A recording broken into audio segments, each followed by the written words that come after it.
Right, kumsakazo wakomba phambili Nanda 88.4 FM. Today's base already the beautiful sounds of Benjamin Dube featuring lapha ke iLady Smith Black Mambas. Obethi nje lonile ibandla lakho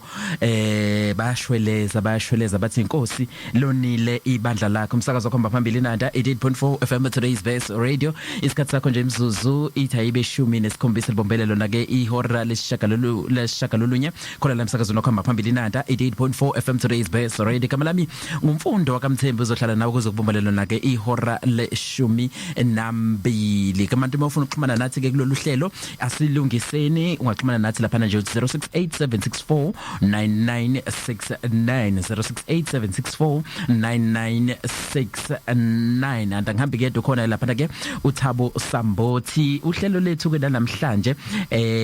lumi kanje isihloko sethu sithi nje organized religion versus spirituality. Right? Yeah, ne? Yabona ke ngiyazi ukuthi khona bese tudotha isikhwama ethi uyaphuma esontweni wathi obreka hlala phansi mntaka mawuzo izwela. The following program contains mature subject matter, coarse language and discussions of religious beliefs, ways of life and those of sexually suggestive nature. These may seem offensive to sensitive listeners and parental discretion is strongly advised. Mfoka Sambothi sibikelele sikwamukele emsakazweni Nanda 88.4 FM. Umdala emuhle esigcinile siyabonga sibingelele kuwe emphathi wohlelo umfundisi umthembu siyabonga. Yes, umdala usithwalile saze safika la. Njoba sasigcina esishilo sathi mayivumile siyawuphinda esihlangane. Siyathemba futhi ukuthi ke nokuhlala kwethu la futhi kuzobe kulawulwa uye ekukuye umdali osilawulayo esikhulumayo kube okwakhe okuzongena kahle kwakhe isizwe kungabi okwethu ngoba phela khona ukuthi uzohlala la kanti hayi ngoba uzokhuluma into ezokwakha abantu uzokhuluma nje into ezophakamisa wena mhlawumbe azathi umuntu yabayithethe bayazi engakho sike sithi sicela umdali ukuthi asiphe kungene kahle inhlizweni zabantu kuphinde futhi kubavuse sokukhuluma. Kuthiwa kunendoda lapha eyathi ingene ebukhosini lapha eBhayibhelini iyase icela kahle lithi eBhayibhelini uNkulunkulu wayipha ubuhlakani. Ngamanye amazwi yakwazi ukucela ubuhlakani uthi uNkulunkulu akuphi ubuhlakani and le ndoda yayicele ubuhlakani bokuhlukanisa okuhle nokubi. Ngicabanga ukuthi ikona nathi lekho sicelile la ohlelweni lethi asilungiseni ukuhlukanisa okuhle nokubi ngoba usenkingeni umuntu ongakwazi ukuhlukanisa okuhle nokubi. Injalo. Mfowethu namhlanje sithi spirituality versus religion organized and mhlawumbe bengifisa ngiyazi ukuthi we gonna get into spirituality and I know how we often spiritualize most of the things especially thina in our Christian community. Ngikhumbula ngisaqala nami ngishumayela kuthiwa you are too spiritual. Kuthiwa you are too spiritual. So mekuthiwa into ngifisa nje mhlawumbe siqale lapha leli gama lokuqala when we saying organized spirituality and organized religion, why sesifakele igama lithi organized? Sifuna nje usiphe nje leyo background and then ke bese sike bese sikha ke sesihamba nayo nazo ngezulu ngithi isingisi ulimi lobugebengu kahle kahle ngoba umuntu akakhuluma isingisi uzuthi ushenye into kanti ushenye into ugcina udidekile futhi kube inkinga mawungasakwazi lento kuyibuyisela ezulwini. I-organized religion inkolo kodwa ile nkolo le eyakhelwe ukuthuntubeza ingqondo zabantu nokubacindezela bese iyababamba ibaphathe ibaphathe ibenza ama slaves ibenza igcila zenkolo khona abantu ababa igcila zenkolo organized religion ke yenze njalo kodwa ispirituality lento ekuthiwa spirituality seke ngizwe nabanye bethi khona African spirituality spirituality nje whether African or what spirituality ile ndlela yokuxhumana nomdali ngokomoya ukwazi ukuxhumana nomdali ukuxhumana nomdali but organized religion isusa umdali bese ibeka something else ezenza umdali ukuyizwe lencwadi yabaseThesalonika besibili ngithi uthubani ngizokutshela nje khona manje lethi kuyofika umuntu oyihlalisa ethempelini likaNkuluNkulu azenza uThixo so i-camouflage ezumdali i-organized religion ibeka esikhundleni somdali ibeka something else bese abantu beyitshela ngoba uya wena enkolweni ngoba uthi uyofuna uNkulunkulu ufice lapha ya kanti sekubekwe enye into ezenza uNkulunkulu bese ugcina usukhonza yona uyeka ukuxhumana nomdali direct umdali akwazi ukuthi access so kuba into enjalo i-organized religion i-spirituality uxhumana nomdali ngqo ukubona mhlambe unenkinga mhlambe qhamuka igebengu noma usengozini noma yini wet akodwa uNkulunkulu wami hey yalo mthandazo omkhulu kanjani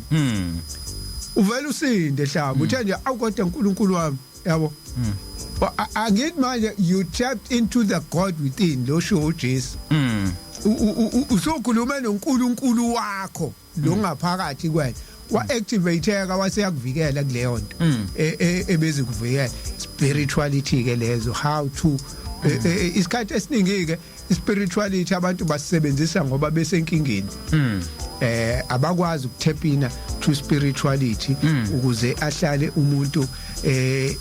ekwi-spirituality azi ukuthi spirituality sisebenza kanjani. Alright kumsakazo khomba phambili Nanda 88.4 FM Today's Base Radio yabona ke namhlanje singena kuyona ngqo because what I would like us to go into ebengifisa siphume namhlanje ngifisa siphume sihlubile nale eyokuthi sesingenile ngifuna siqale sithi go back siyothola ukuthi ispirituality saqala kanjani ireligion yaqala kanjani and then namhlanje what are some of the examples of irreligion and what are some of the examples of spirituality so that sizophuma sizazi ukuthi simi kuphi yonke into ihamba kanjani mina ngungubani because ukasho uNdlovukazi athi ena ayikho lebalekile njengokuthi sizazi ukuthi thina singobani sisuka phi sithini story sethu uyabona Fokasamboti ngifisa ukuthi uma sesibuya la ngifisa ukuthi nje bese sibuya la and then bese sithi ukungena deeper kuyona udaba lethu sithi ukungena kuyona udaba lethu la sithi ukuhluba bathe abanye ke sezani ugebhezi sifuna sithi ukuthi silihluba nje kancane singene kulona even sithi ukujula kancane kulona sithi ungena kulona deeper nangu ayanda Ntanze sina sembini sizombona live khona la ku TikTok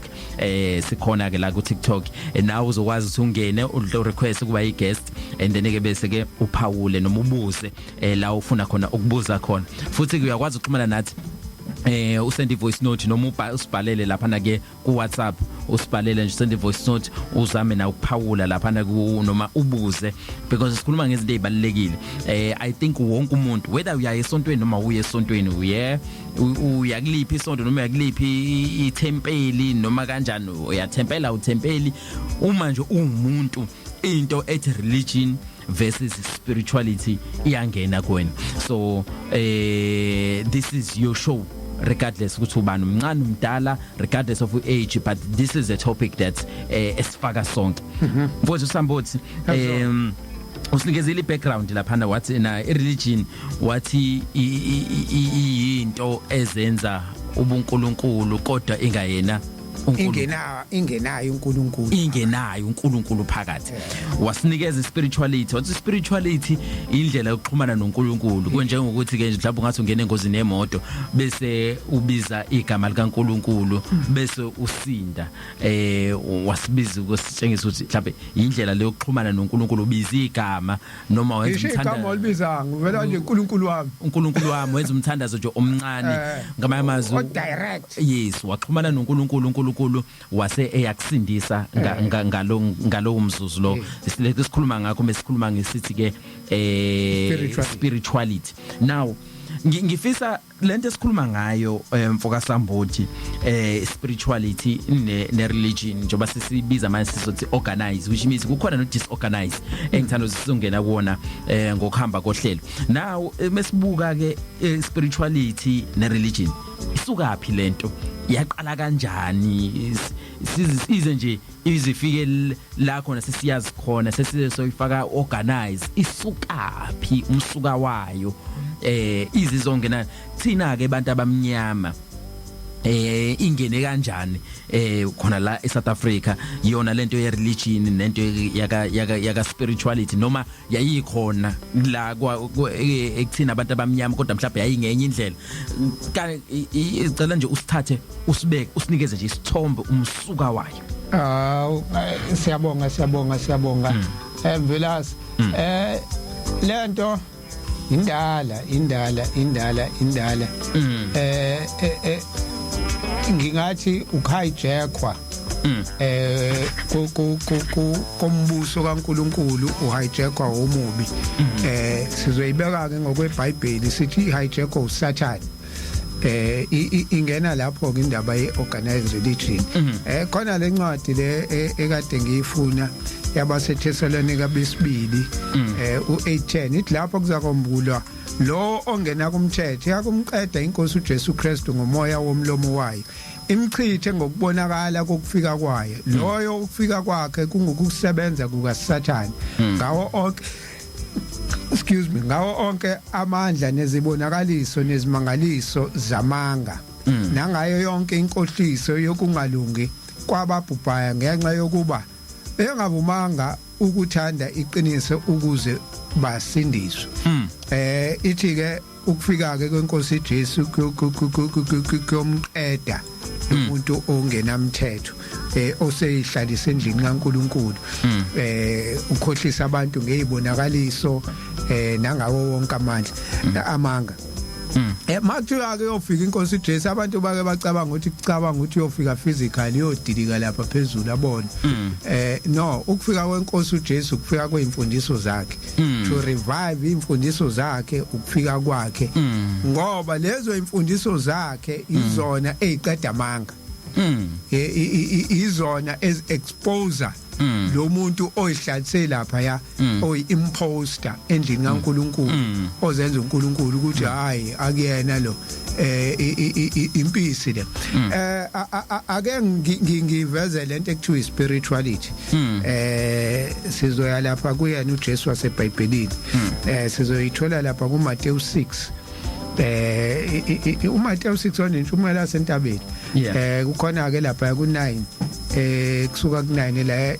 ubaba wethu osezulwini ebafundisa ukuthandaza ubaba wethu osezulwini kayawusha amakholwa kodwa akekho kawuchaze kahle ukuthi yini ubaba wethu osezulwini nani nokuthi nje yo kuningi ngoba phela wafica ukuthandaza uJesu kodwa wayesefika yena efundisa lo ethi yena ke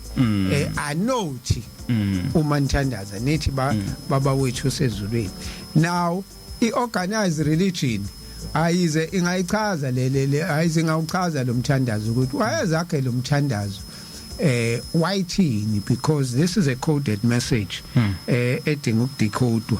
siyamazi kwahlala ekhuluma ngemfanekiso ekhuluma ngani lapha eBhayibhelini. So uma uqala ubaba wethu osezulwini uthi baba wethu osezulwini enye ke indaba le ukuthi ubalo baba wethu osezulwini ngoba kwakhona ezulwini efanele sazi ukuthi kuyephi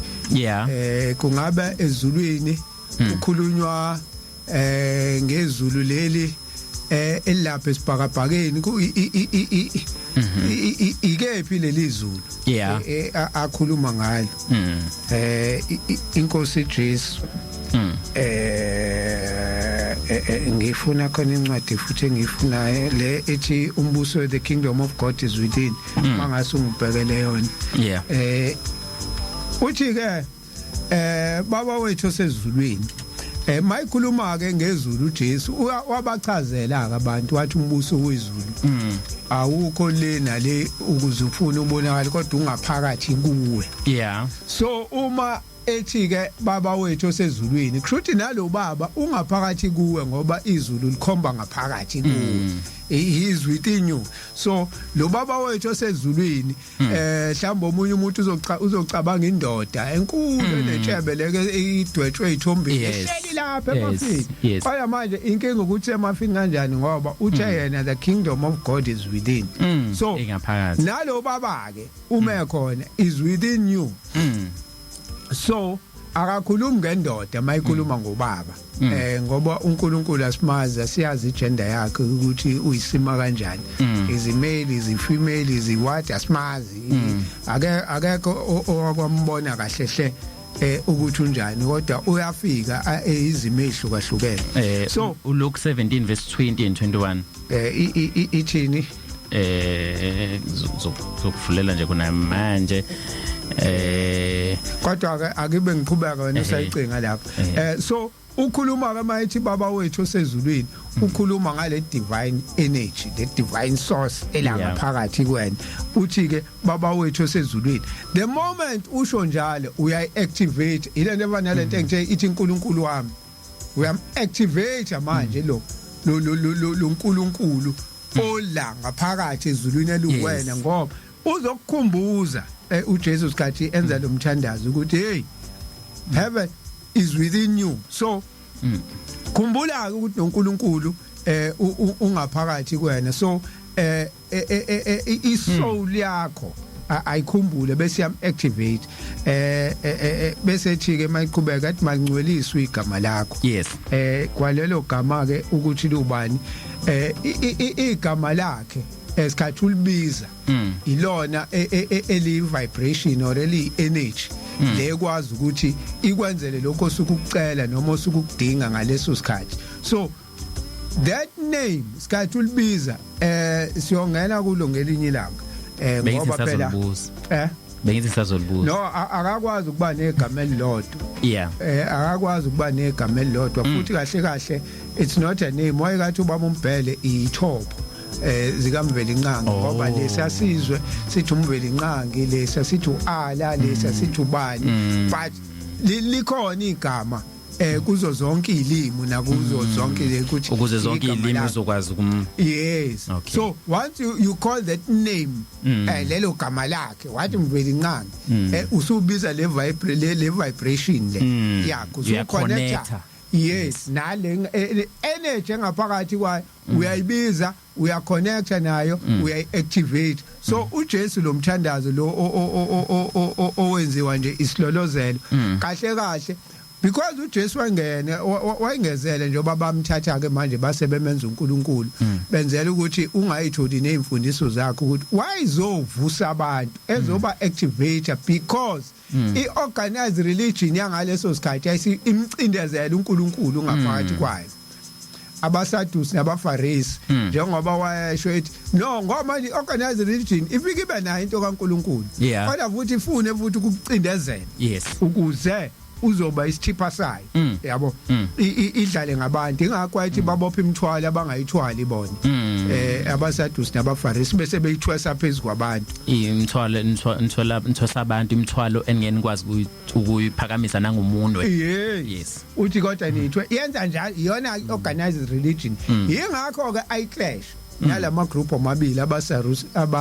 abaFarisi nabaSadusi because then uzovusa abantu ngala uzobafundisa ukuthi no man andingi ukuthi go through laba to connect nomdali. You can connect nomdali. Ingakho ke sabakhela uthi no lalelani ka not manqala. Here's the code. This is the code yoku-activator the God within you. Uyabafundisa uthi thini ke manje you are activating the code. Musani ukubuka uNkulunkulu ongekho kude kwethu ulanga phakathi nina seniyikhohliwe kahle kahle ukuthi ningobani. Nina ningabantwana bophezulu konke so ula kunini uphila kunina but you can activate umdali. Useyabafundisa ukuthi mangcweliswe igama lakho mawufika umbuso wakho mayenziwe intando yakhe emhlabeni njengoba yenziwa ezulwini. Mayithi ke mawufika umbuso wakho uthi awufike kanjani ngoba vele ukhona ungaphakathi. Yabo so njengoba bethi mawufika umbuso wakho uthi mawu-activate ke lo mbuso wakho ungaphakathi mina sithola mayenziwe intando yakhe emhlabeni njengoba yenziwa ezulwini. Yenziwa ezulwini ubani kufanele ayenze so ukuba sezulwini njoba yenziwe ezulwini intando yakhe it's because ezulwini kuphilwa ubungcwele kuphilwa ngentando kaMdali. Mayethi ke mayenziwe intando yakho emhlabeni ubani iassignment kabaleyo iassignment yakho ukuthi wena nawe osho lo mthandazo enzani ke intando kaMdali la emhlabeni njengoba yenziwa nasezulwini ukuze izulu nomhlaba ku-connect ubuNkulunkulu buvele emhlabeni. So uthinta the God within and wenze lokhu kaloNkulunkulu within you ukwenze ngaphandle ukuze umhlaba ube indawo la enobuNkulunkulu engenazi isono engenabo ini nenza ubuNkulunkulu emhlabeni. Usakhuluma ngezulu elingaphakathi uverse 21 kwaLuka 17 uverse 21 lo kade umcelile uthi ngicela uqala ku20 ne angiyenzi ke lento mengishumayela ngithi mengicela enye iverse umunye wafucelele afunde lakhe vele ngithi shumayele wena angikhona nawe sekuactivatekile wakuthola. Alright ke u20 ebuzwa ngabaFarisi ukuthi umbuso kaNkuluNkulu uza kufika nini. Ushuthi ubuzwa laba be-religion bambuza ababe-religion ukuthi ba confused phela manje ekhulumayo ukuthi umbuso wezulu uzokufika nini. Waphendula wathi umbuso kaNkuluNkulu awufiki one ubonwa ngamehlo ngabanyamazi physical yes futhi kabayo kusho 21 futhi kabayo kusho ukuthi bhekani nanku nokuba nanku uthi ngokuba bhekani umbuso kaNkuluNkulu uphakathi kini ushuthi umbuso kaNkuluNkulu ungaphakathi kwakho nihamba nawo already umbuso ukuthi nina yabona kukhona umama owafika la uMandulo ukuthi naye sasimbambele simthathele phezulu nje wayekayichaze lento ukuthi abantu bayahamba babuye kanjani into ke ireligion engakholelwa kuyona ukuthi umuntu uyahamba buye lento reincarnation but ikhona eBhayibhelini ngoba siyamthola ukuthiwa before kufika uJesu kuyobuya uEliya sho umuntu uyabuya kodwa uthi uJesu kubuye sewuJohani lo baningi ke singayikhuluma nje leyo nto it's another subject but ke lento yokubuya abanye abantu basuke sebeyikhohliwe ukuthi bawubani bavelaphi na uJesu uzobakhumbuza ukuthi nina ningabo phezulu wonke ukuthi seniyikhohliwe but bangase ku-activate-ke lo nkulunkulu i-religion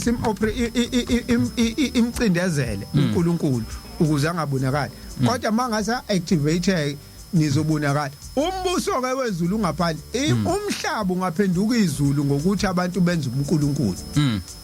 hayi ukuthi bayoze izulu balibone emhlabefa yabo so i-religion-ke ikuthembisa ukuthi la emhlabeni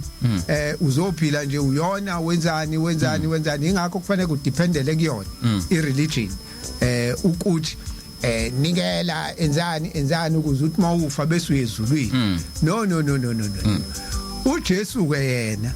uzofuna abantu bakaNkuluNkulu umbuso wezulu bazowenza la emhlabeni. That is why phela umbuso wezulu mawufike la emhlabeni uzofika through bani? Through abantu bakaNkuluNkulu. Ngeke athi umbuso wezulu awufiki. Uyazi ukuthi uoppressive umbuso kaNkuluNkulu ucindezelwe iorganized religion. But ke manje let us activate it mawufika. Ziningi ke izintoko ezenziwayo ukuze ufike njengaka ukuthi ke abantu babengcwele. Usiphe namhla emhlabeni njengentando yakho manje besilapho siyakulevela usiphe namhla isinkwa sethu semihla ngemihla abantu bacabanga ngolofu bezinkwa la ukuthi wakhulunywa ngolofu bezinkwa no wayengakhulumi ngolofu bezinkwa la wayesho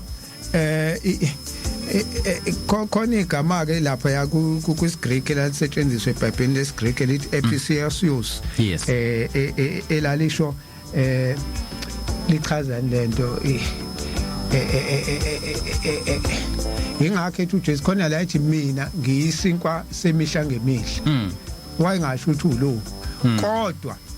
wayifeed the soul eyisinkwa semihla ngemihla kubantu somphefumulo. Yes, so manje sipheke nawe ke isinkwa sethu somphefumulo ukuthi the words every day sikhumbuza ukuthi singobani. Isinkwa ke leso semihla ngemihla kufanele sazi ukuthi ukuze singakhohlwa sihlale sikhumbula ukuthi thina singobani. Sikhumbuze every day ukuthi singobani. Isinkwa semihla ngemihla ke kufanele sisidle leso ukuze sizokwazi ukuthi lo mbuso ke wezulu lelizwe lekhulunywa ngako ukuthi lingaphakathi likwazi ukuthi libe la ngaphandle. We are decoding this kodwa ke siyidecoda kancane kancane into ke engalula ukuthi ivele kubantu kodwa zazi ukuthi uthini mawuthi ukhuluma ngalo baba wethu osezulwini ukuthi yini lo ukhuluma ngayo usithethelela amacala ethu njengalothi nathi sibathethelela abantu amacele kithi. Uyabona ke ukuthi bathi usithethelela amacala ethu njengoba nathi sibathethelela abanamacala kithi.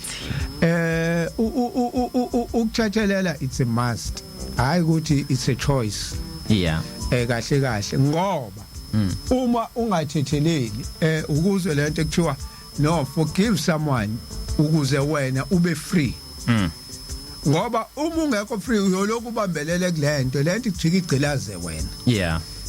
So uma ke uloko usindwa ukuzonda umuntu kuyasinda nje. Uyacabangana nawe ngacabanga imali ukuthi umndeni wakho uzondla kanjani uloko uthwelene nje na ugcina uneenga le enga egcina idla wena igcina kulimaza ngoba manje uthwele indaba yalomuntu. So uma ke uloko uthwele inzondo yokuzonda umuntu wena oyivalele ibusiso because lento ayithwele ivimba ngisho uNkulunkulu. Uyithwele ngani? Uyithwele ngenhliziyo, lenhliziyo le okuyiyona futhi okhonza ngayo umdali. So uvalile wena uvalele ibusiso ngenxa yokuhlala uloke ubeke lo muntu enhlizweni yakho. Zonke lezi zinto ezibhedayo izona engafa ingakho ukuthi usithethelela amacala ethu njengoba nathi sibathethelela. Cause nathi umasonile sithethelele nathi asibathethe kahle kahle kufanele sibathethelele ukuze sikwazi ukuthi sixhumane nomdali. Leyo nto isho njalo angazi isikhathi sakho ngibone ngathi ke siyancipha. Okay, all right. Siyabonga kakhulu Sambuzi. Sekusele eyokugcina. Lethi masingene sekulingweni. Okay, all right. Ke umsakazo kwamba phambili nanda 88.4 FM today's base radio. Yabonayo le forgiveness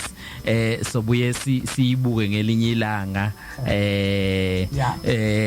Uma soyibuka laphana uPaul ehlakana noOnesimo lapha le book of Philippians bese kuzoba who's this prophet kwathiwa akahamba yoshada neprostitute. Uyabona lapho ukuthi uNkulunkulu can really forgive. Bese uyibuza ke bangayona iprostitute ukuthi prostitute ngoba ilala namadoda. Phela ukhumbula uNkulunkulu ukuthi abantwana ababhanga oNkulunkulu ayibabiza ngephinki. Yes. Kufana nalo wamadoda amahlanu kwangamadona amadoda kodwa ngoba uNkulunkulu. Right ke msakazo kama phambili Inanda 88.4 FM today's best radio. Right ke siyabonga kakhulu lapha nakuba ku TikTok siyanibona bakithi siyanibona ishumi umunye umzuzu libobelelo na ke hora leshumi emsakazweni Inanda 88.4 FM today's best radio. Nangunonduduzo nezindaba. Nazi izindaba zeNanda 88.4 FM. The beautiful sounds of ithimba leAfrika bethi phezulu enkosini msakazo kwamba phambili Inanda 88.4 FM today's base radio ishumi nantathu mzuzu libombolelo la ke ihora leshumi igama lami ngumfundo ngikwaKaMthembu emsakazweni kwamba phambili Inanda 88.4 FM today's base radio. Thank you so much to all our followers lapha ngiku TikTok abanathi lapha ku TikTok si live bakithi ku TikTok sothi nje Inanda 88.4 FM Inanda 88.4 FM uzobuso uyangena ke lapho kuzobusithola khona ke na ku WhatsApp ngiyabona bayangena ngiyabona bayangena lapha na ke ku WhatsApp ngiyabona bayangena impela bayatheleka impela ngiyabona lapha na ke ku TikTok ubani Dumisa sawubona umbali yethu unkanyiso ngiyababona nje baningi esikhuluma ngalo daba la khona sesikhona ke is organized religion versus spirituality. Now if ukuthi sanda ngena siqalile sayichaza religion sathi ireligion ilento ezenza ethatha isimo sobuNkulunkulu kodwa ibingayena uNkulunkulu noma ezama ukuzenza ubuNkulunkulu. Sathi spirituality indlela yokuxhumana noNkulunkulu. Sase siyangena ke kuyona sayichaza ke biblically speaking silanda khona lapha na ke umthandazo uJesu awanikeza abafundi bakhe umehlenda abafundi bakhe athi nokhuleka nithi last khona sivale khona ke la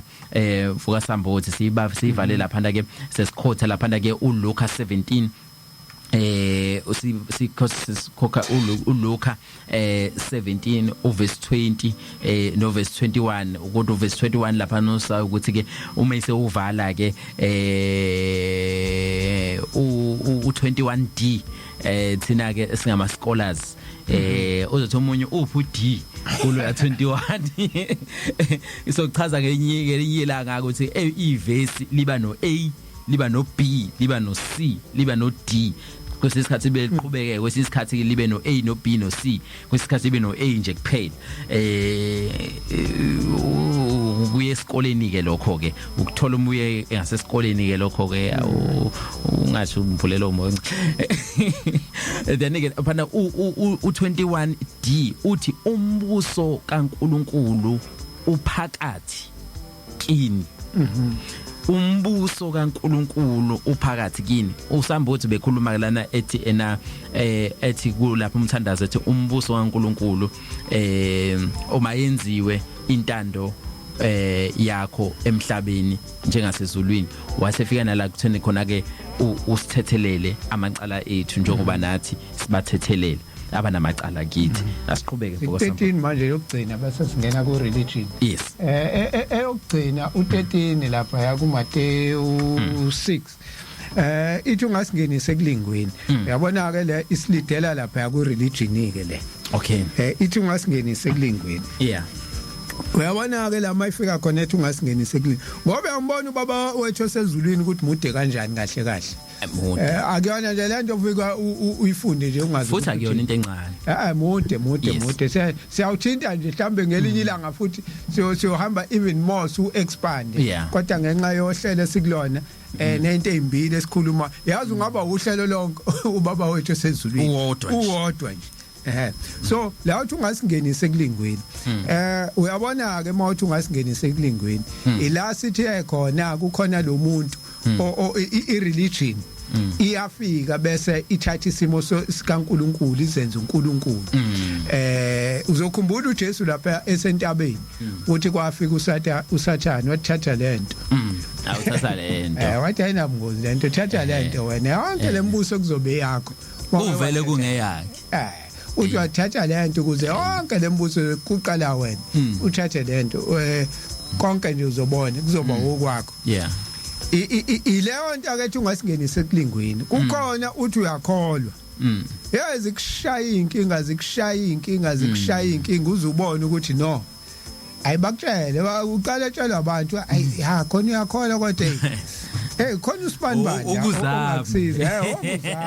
uyabona ke manje sekuyilo ilesilingo ke lesathi ungasingenise ekulingweni ngoba isona ke lesilingo sesizokukhipha ke manje uNkulunkulu hayi siqale sakubamba nje ngeinkingane ezithile hey usabathe ukhona yathandaza kanti futhi awuthandazi right indlela othandaza ngayo ngoba ireligion ayizange ikufundise ukukonnecta kahle ayizange ikufundise ukukonnecta kahle bese kuba khona ke nezinto ezincane nje ezizokuthi hey uthi usabathe bese befika usiyafika ke lo ngenamthetho hayi awukuzame la bese uyahamba kuyafika ke kumuntu athi no niyakholwa ushama wese la asizwe mina ahlezela uyamuzwa umfundisi wakho usibanibani uyatshela uyama umfundisi usibanibani uhamba la hlamba ngangena namanje lithi ngisakhuluma kube ngena ucingo kuyena aliphendula umfundisi umthembu uyamazi umfundisi umthembu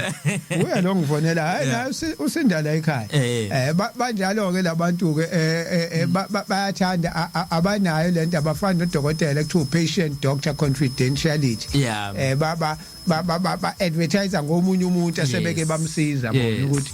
nangu so mayithi kungasingenise ekulingweni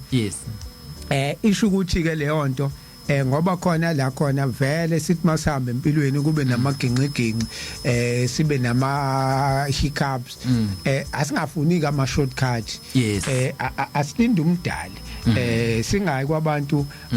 abahotshatsha lento singayi kubantu abayihlalise esihlaleni sikaNkuluNkulu abazenza uNkulunkulu sithi ngoba manje uma sike sakwenza lokho sesiphumile ke manje kuNkulunkulu sesingene kokubi ingakho ke ithi kodwa usikhulule kokubi usikhulule kokubi ungasingenise kulingweni ukuthi kusilinge uma sikwenzekile ke salingeka sicela wena ke ukuthi sikhululeke kokubi singabhajwa lapho kokubi ngokuba umbuso ungowakho namandla nenkazimulo kuze kube phakade amen yabona ukuthi ngokuba umbuso ngakhuluma ngalombuso ongaphakathi kwena namandla nenkazimulo namandla nenkazimulo kuze kube phakade amen so the kingdom of God is within you kuze kube phakade amen wherever sinenkinga we just tap into the source lengaphakathi kithi sikhulume nomdali asirecognize uma sekufike igciwane lele zothumba imoya yethu kuze lisicindezele yilo ke lelethu ungasingenise kulingweni ngoba ke lizo so le part yokugcina yileyo yokuqashula lawo maketango nama spares ithi ke kodwa usikhulule kokuba uma sangena there's a spare esawenza sikhululeke kwaqashule lawo maketanga lo omuba sibophe ngawo isikhathi sambile sayothatha lento sesiyiqashula leyo nto uyacasting out bread but soyichaza ngelinye ilanga inkinga la ikhona ke manje ukuthi mangase sihloko sikhuluma ngobaba wethu sezulwini singene aweni lesibili manje ngeke sakhuluma ngereligion le khwaye ke sifike kuyona ireligion ke i-trap i-trap i-organized religion i-trap It's a trap. It's a trap. Yes. Ngoba futhi njalo ikakhulukazi ithagatha abantu abaneyinkinga. Abasukela abantu abarich ingakho ungayithola igwili isikhathi esiningi ikhona. Ithagatha abantu abahluphekayo. Ingakho nentshumayelo eziningi noma kuthiwa yini inkinga yakho? Bahlezi benenkinga abantu. Ithagatha abantu mawuhlupheka you are vulnerable. Yabo uzokwenza noma yini oyitshelwa lapha. Izongenisa wena ifaka umndeni wakho ifaka yonke into nibe trapped ke la into enhle ke kodwa ngeingane uba lo what give me a child from 0 to 7 years ngizokhumbula ubani ukuthi ingane oyiletha kumina from 0 to 7 years yila ukwazi ukuyiprograma kahle khona ingqondo ingakho kunezinto enjengo Sunday school masufika nalapha ku organized religion esuke izofita ingane lento ye religions ifaka zidriver la ikhane ikhuluma into engena sense but ingane inenkinga yokuthi ya question kunalento engaphakathi uke wakhuluma ngoNembeza Yeah. ukhona lento engaphakathi kumuntu ekuthiwa uNembeza Wona uNkulunkulu. le khuluma nomuntu Yeah. uthi usabathe kuba khona into okuwena hayi but lento ayikho right ya ngiyamuzwa umfundisi kodwa no no Yeah. uNkulunkulu ke lo ngaphakathi Yes. kwena because Yes. uNembeza awubonwanga akekho akubona Akekho uzwa. awukazi uzavuka amadoda nje hey sisakabani hey noma kuthiwa hey uNembeza udliwa amadoda abafazi abawudli makuhlinzwa inkomo awukazi kuhlinzwa inkomo bese kuyokhishwa isibindi kukhishwa izinso kukhishwa yonke into kodwa akuze kuthiwa kukhishwa uNembeza awukho awubonakala Kodwa ukhona. umoya kodwa ukhona Ayi. sonke siyakholelwa kuNembeza kodwa sikaze siwubone yabo kodwa ukhona uyena uNkulunkulu ke lo Jesu akhuluma ngaye ke engaphakathi kumuntu ulento ekuthiwa uNembeza kuyo so nengane ke mayisencane iyaqala iquestion into engenamqondo yabo uyabona uma ufunda esikoleni khona la kwafika khona wafunda igeography wafundisa ukuthi umhlaba uyibhola yaround uyaqala iquestion hayi man uyibhola kanjani indaba pho singahambi ikhahleloba leli bhola yabo no indaba singatshekile indaba amanzi angachitheki pho yini yabo bese bezama ukukhandela ke bakutshela ukuthi hayi this and that kodwa khona lento eshoyo ukuthi no man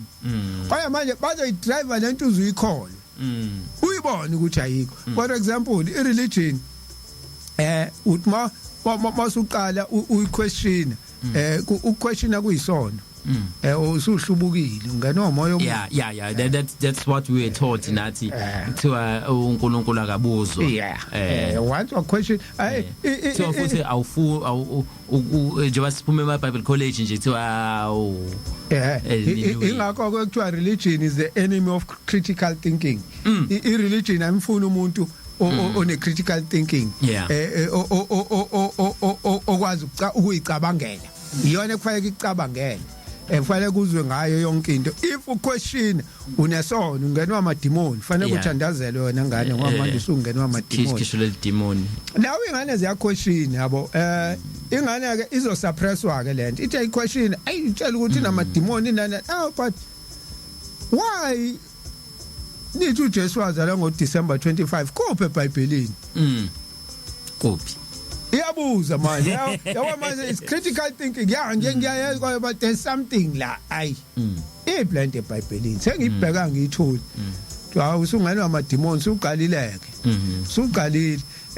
kufanele ubaba umfundisi noma ubani wena kufanele kuyothandazela usuqala ungena umoya omubi ukuhlubuka sekuseduze kwena ayinama answer embuzweni ehlakaniphile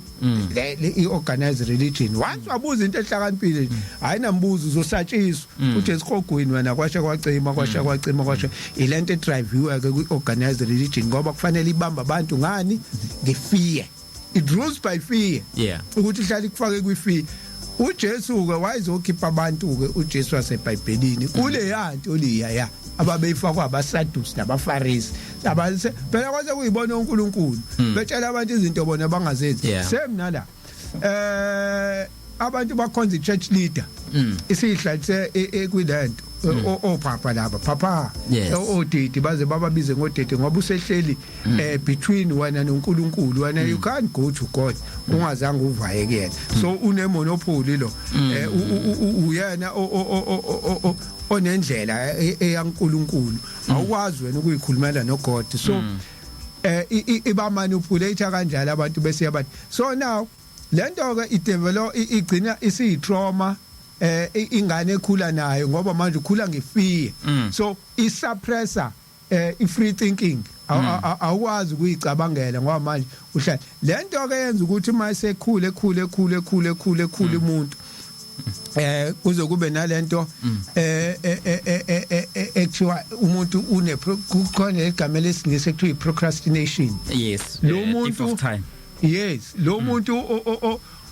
ukuthi makufanele enze into oqala ngabazi ukuyenza kuze kuthatha isikhathi yabo uzudlule opportunity ngoba uyangabazi angithi wayifakwa lento umncane yongabaza ngoba manje ugcina wena ususaba ukubuza izinto uyangabazi uyayibona into ikhona kodwa ngizothi mangithi ngiyabuza bathi so manje unqena ukuphoxeka uncane i-rejection ngoba ubuthi mawuthi uyakhuluma noma uyaquestiona kubazali or uyenza into ethile yabona ingane ke zinokwenza izinto ithi yenza into kunokuthi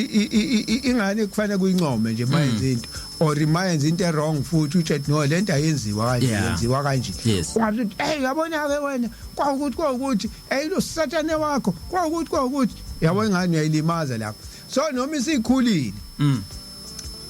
iba nefear yokwenza izinto ngoba yafakwa lento procrastinator isencane yafakwa lento procrastinator isencane ngizothi ngiyayenza lento kuthiwa ngirong so ukuze ke ngingaphoxeki ingcono ngingayenzi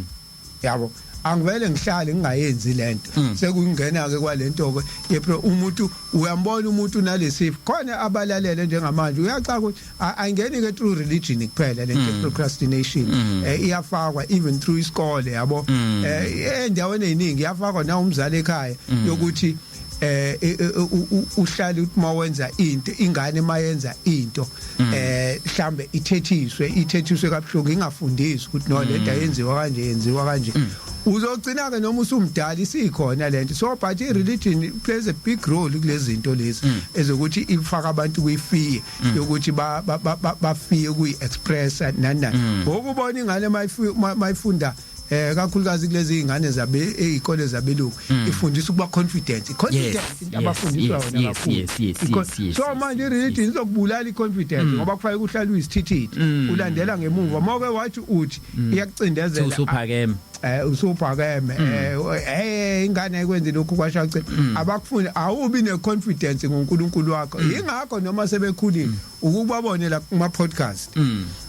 labantu abakwazi ngisho ukuchaza inkolo yabo ba debate bayalwa because they can't abakwazi ukukhuluma into enesense they can't teach bakhuluma le indoctrination abayifaka uthi noma umbuzo into esimple avela afuna ukulwa yabo uboje lo muntu lo akafundiswanga wa indoctrinate une indoctrination umuntu owafundiswa une reasoning bakhuluma izinto akavele nje uthi mombuza into abavumule yabo umuntu futhi owafundiswa into mayengayazi ancane uthi no lokhu kangikwazi engathi ungathola ingane ehluphayo usathi usayiphendula uthi uzoya esihogweni sikubuza ingane siphi isihogo eBhayibhelini nakho yawazi zonke lezo zinto ingane ziyabuza ingakho ke ithi mayisiphumile mhlambe noma isesikoleni ihlangana nezinye ingane ke bese ziya debate uyabona ke nina nihlulekile kuyinika ianswer la lento ekade ibuze esontweni isiyothola ama-answers kwezinye ingane ekubekufanele iwathole la esontweni ekugcineni izofuna ukuyishiya ke lento lenkolo le nakhona futhi ibona ukuthi lento umbhedo mayikhulu kodwa manje yafaka isifiye ukuthi esihogweni kusazoyithatha isikhathi nokuthi iziphuma kulento ngoba usaba lesihogo usaba ini esingekho eBhayibhelini Umsakazo khamba phambili nanda 88.4 FM today's best radio right ke just 10 seconds before ke kukamanqalo ke ihora leshumi khona la umsakazo dinanda 88.4 FM today's best radio we are talking religion versus spirituality. Alright kumsakazo khamba phambili nanda 88.4 FM today's best radio right ke siyaqhubeka nalolo uhlelo la khona sisekhona ke asilungiseni namhlanje into esilungisayo ilula kakhulu sethi nje religion versus spirituality zazi izinto yazi umehluko there's a very thin line some both I think between the two but kubalekile ukwazi umehluko one of the things one of the highlights I think awuthintile somebody you mentioned indaba kaNkulunkulu engaphakathi wazowenza example ngo engaphakathi kwakho noma umbuso kaNkulunkulu ngaphakathi kwakho wazothi lo nembeza lo thina siwazi ukuthi unembeza uwona uNkulunkulu wakho lo sukukukhuza ngoba isikhathi esiningi ukhuluma ngalesi sikhathi la khona kufanele ngabe khona uyakhuzeka noma yes ujwayele nje ukukhuluma lezi yes kanti uzokwenza into wrong konke efana mhlawumbe ngabe uyayisho hayi ngakusho ukuthi unogada nje ukugadile so lo kingdom lekhulunywa ngayo ekuthiwa ingaphakathi kunini iyona ke lekufika ngakufundiswa kakhulu ngayo emabandleni ukuze abantu bayi understand ukuthi uNkulunkulu makuthiwa ungaphakathi kuwena ngabe aboni ngoba already unembezo uyawazi yes asikutshela ukuthi uyena uNkulunkulu ke lona yes iyona into ngaba abantu bayachazelwa wona ukuthi no ungacabanga ukuthi uNkulunkulu akakuboni uma wenza isono uthi wena ngizokwenza isono ngisifihle ngeke bangibone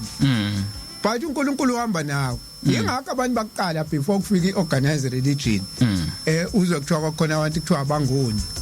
babengoni ngoba babazi umdali ukuthi uyini kahle kahle andukephi belalela unembeza ngihamba naye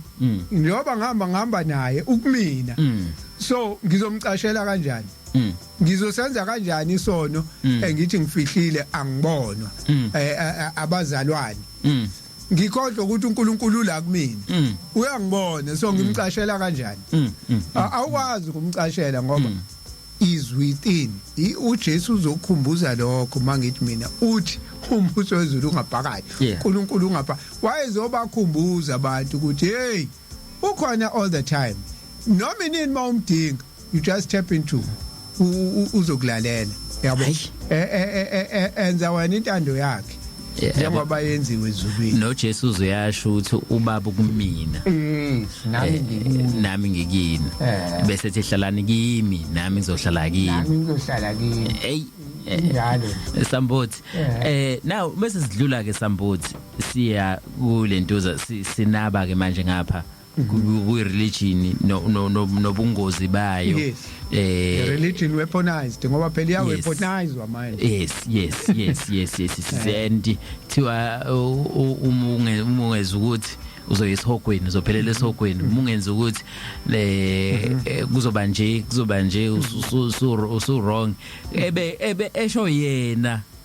ebe senkingeni kwayena kodwa uthi wena uzophelela inkingeni uyanonza into ewrong lo njalo but ngeke umsole because don't touch the anointed noma ngenzani yena nikwazi kumsola ulala nezingane zabantu la isontweni uyamithisa bese kuthiwa touch not ngoba uNkulunkulu uzokushaya moke walokhu so kufanele kubekezela khona kunjalo ngoba uncenga ukuyezulwini because this is why ngithi ke iyakwazi ukuba weaponized against you uyicindezele wena through le fear abakufaka yona ukuthi uma uke wamsola mfundi noma izinto wrong kodwa manje uma wamsola wena engeke and you can't walk away because lento ya driver yafakwa kuwena usemncane ukuthi no uma uke wamsola umfundisi noma wasola into eyenzeka la ngaphakathi enkonzweni lesihogweni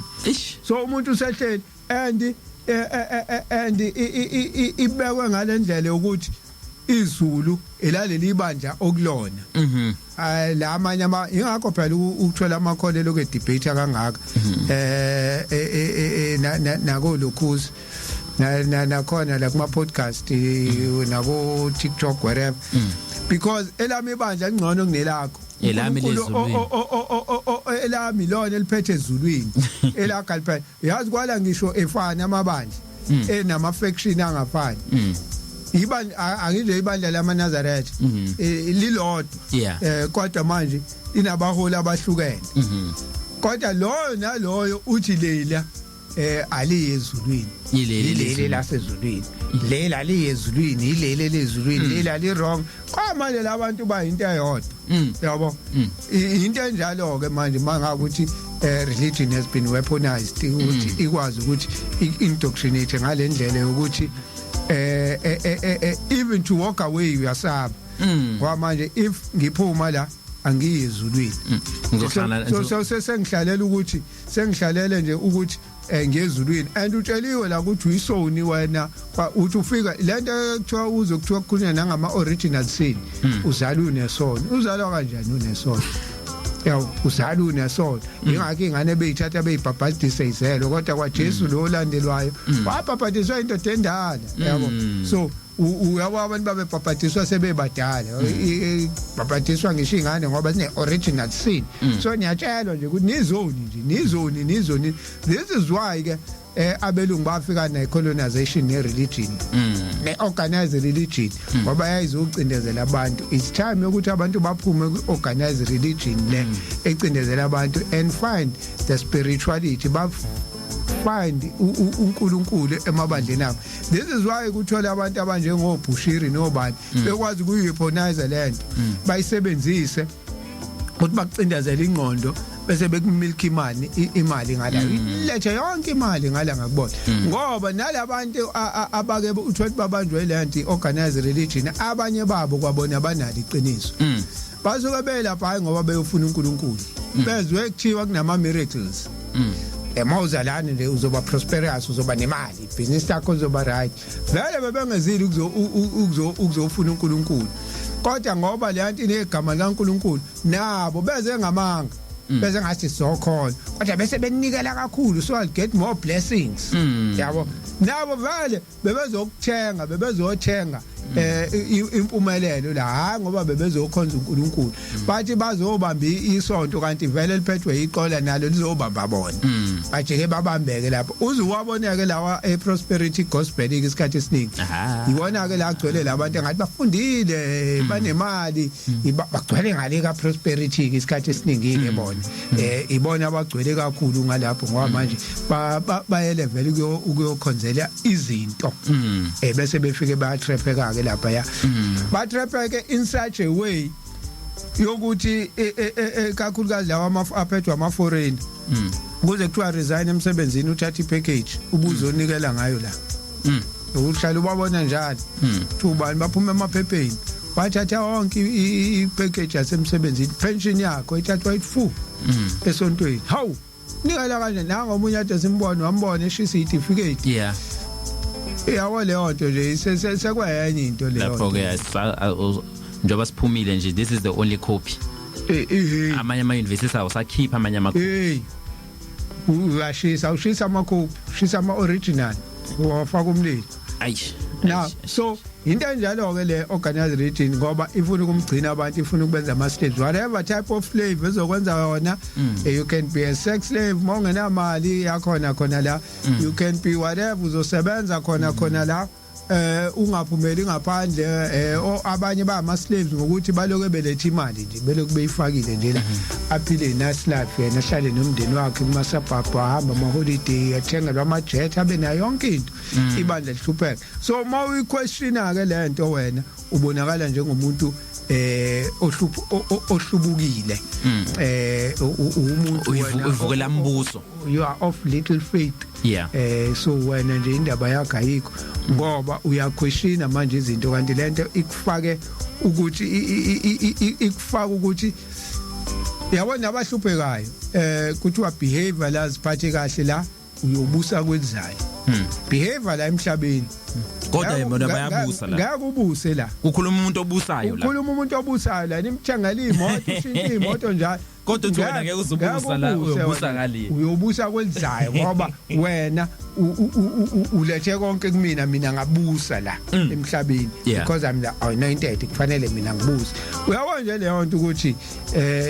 into ebulele ingqondo zabantu kangakanani lelizwe liyofika phi ngabantu abanjalo abantu abalimele kanje so abantu balimele imqondo balinyezwe system yombuso democracy yabona le nto iyafana ne democracy but that's another story kodwa organized religion iyafana ne democracy ngoba ne democracy kutshela ukuthi vote mawusuqeda ukuvotela uzophila kahle thina sokwenzela ukuthi nokuthi for 30 years utshela into eyodwa kodwa uyabona ukuthi isimo sishintshe kunokuthi bengcono siba worse kodwa futhi uyakholwa ukuthi soshintsha mangivotele ngavotela ubani hayi ashintshe lo hayi lo ya one courses sengena omunye manje mina ngizokwenza liphele you just keep on repeating the same thing over and over and over and you expecting a different outcome but kwenza the same thing same uke nala uchange izinto likwayena lokuthembisayo akaze ayibone nawe futhi akwazi uyibona kodwa kuthiwa nje ufaka imali uzobona yeah mesibheka la i-religion I know ukuthi abantu abaningi njengamanje basesontweni but siyalungisa ake silungise ke mhlawumbe nalo osekhaya mhlawumbe ohambe I know ukuthi and you touching indaba zombuso kunomuntu njengamanje osilalele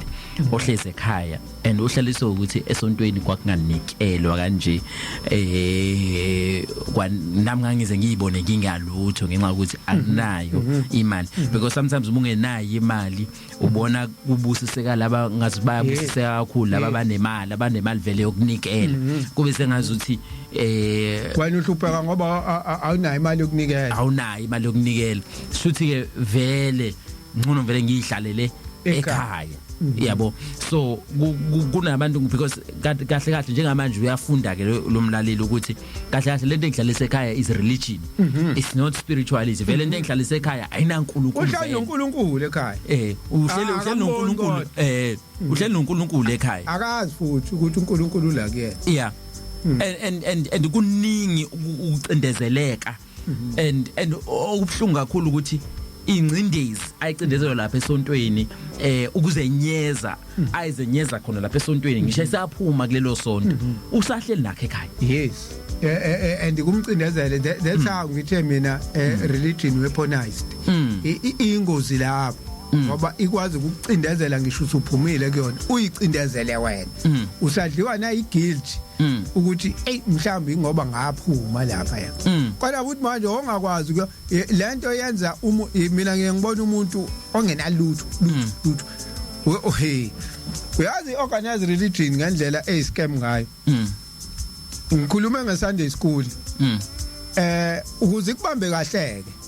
inama activities kukhona amasonto anama activities the whole week choir practice Bible study group prayer what eyenziwa kodwa yenza sure ukuthi alukho usuku la ufree khona every day you have to go to church buye emsebenzini wesontweni niya ebusuku choir practice group prayer sihambela siyothandaza kabani senza ukuthi kunama activities the whole week that is organized it's organized religion, it's organized crime, it's organized iphila ubumafia lento ngoba ayifuni ube nesikhathi sokuthi uhlale wedwa nje ukucabanga and reflect asikho manje once wakwazi ukureflect uzobona no but lento mouse yabo khona into othi masuhlele wedwa bese yakhuluma lo nkulunkulu esithe within kwena akutshela kunikeza impendulo ukuthi kodwa Nkosi yami why kukanje bese yakukhombisa ukuthi hayi no nawe indobo lokuchitha isikhathi nalento engabe wenza ukuthi nokuthi ukuzuphila uzokunikeza ama solution loNkulunkulu ongaphakathi kwakho sikhathi uhleli wedwa nje ukuthiwa ukuninga uyaninga or uyadlinza uwedwa uyamquestiona manje uNkulunkulu uhleli wedwa akuphendule futhi akunikeza ama answers but iorganized religion ayifuni kube naleso sikhathi ngoba you'll be awake bese uyaphuma la ubona lento ingichithela isikhathi khona abantu mina engibaziyo oncamela ukuzoboleka imali ngoba ufuna ukuyonikela esontweni imanje anginayo imali yokunikela akanakho ukudla endlini ikhadi likagesi liyacisha la uhlaze eseyikweleti yabona manje ikufaka ngisho eyikweletini ngoba manje ufaka ukuhambisa imali mangayihambisanga imali yokuthi uyasaba ngoba manje ngizoyithi khogweni ngoba ngiyihambisanga imali yokuthi kodwa awunakho ukudla endlini fanele kuziyoboleka imali uboleka imali ukunikela siyahamba siya kephi nesonto fanele imali ye-transport kufanele imali whatever i-uniform sizobe sine-uniform khona abashintsha njalo ama-uniform abeyocula kufanele sivele ngale uniform entsha kufanele imali lento hayi ukuthi ujayibala lento 1000 nento isiyonke mhlambe 1.2 kodwa akanamali ancamela ukuthatha lo 1.2 awufake esontweni kodwa ingane zakhe ilambile la ekhaya that is how iorganize a religion ke ekwazi ukwenza ngayo iindoctrinate abantu ingene emakhanda abo ukuthi bagcina bengenalutho yingakho ubona abantu abasonta akubuza umuntu ukuthi hey abantu abasonta kanje ngabo bayahlupheka yini bahlupheke kangaka bekholwa labantu baboleka kuthini imali kodwa manje basonta thina sonto kodwa abahlale beboleka kula kuthini imali inkinga ke abantu abasontayo organize religion ikibenza njalo ayibanika ama weapons ukuthi kukhona istory nje ngizodlula nje kusona ngoba sifana nalento ngizama ukuveza lento ukuthi ithunywe kaMdali zisuke zizele emhlabeni ukuzovusa abantu ukuthi bamazi uMdali ubani and bayibone ngamehlo kaMdali bayibone ngamehlo kaMdali so umprofeti uMuhammad wama Muslim ngikhunduzwa ilento yalabantu abasonta every day kunensizwa yayihlalisa emosque esontweni ngisho njalo retempelini abaza amathempeli imosque or masjid njalo mayifika ekseni uzokwenza umthandazo wasekuseni amaSulumane athandaza ke 5 times a day mayifika etempeli ekseni inansi khona le ndoda ayathandaza futhi mina amaSulumane athi ayifica nayi le ndoda iyaclean iyashanele isebenza nje la ithe kuhlale ku clean kukuhle etempelini nje ngoba ukhona yona sebenzela uNkulunkulu yenza yonke into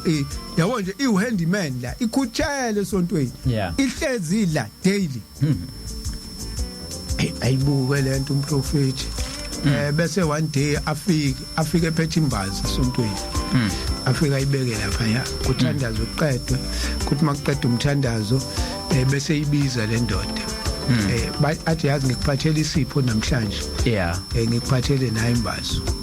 hayi yakho ngiyakupha uzosebenza ngayo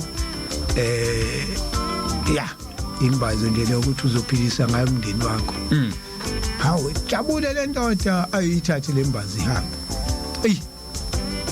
iyaqala iyancipha ke manje isabonakala la isontweni njalo aphinda ayibone futhi umprofeti ngelinye ilanga hawu ayibuze khamba kanjani imbazo hayi ngiyasebenza imbazo ngiyasebenza kakhulu ngembazo ngigawula ingodo kwasha kwacimo aphinda ayibone futhi nangelinye ilanga khamba kanjani ngembazo uyayibona futhi isithandana nokuba isidlakele yebo ukuthi iyasebenza sifit ilembazo khamba kahle umprofeti nase kaba ajabula yazi imbazo lo nginika yona ngigawula ingodo abayithenga abantu ingodo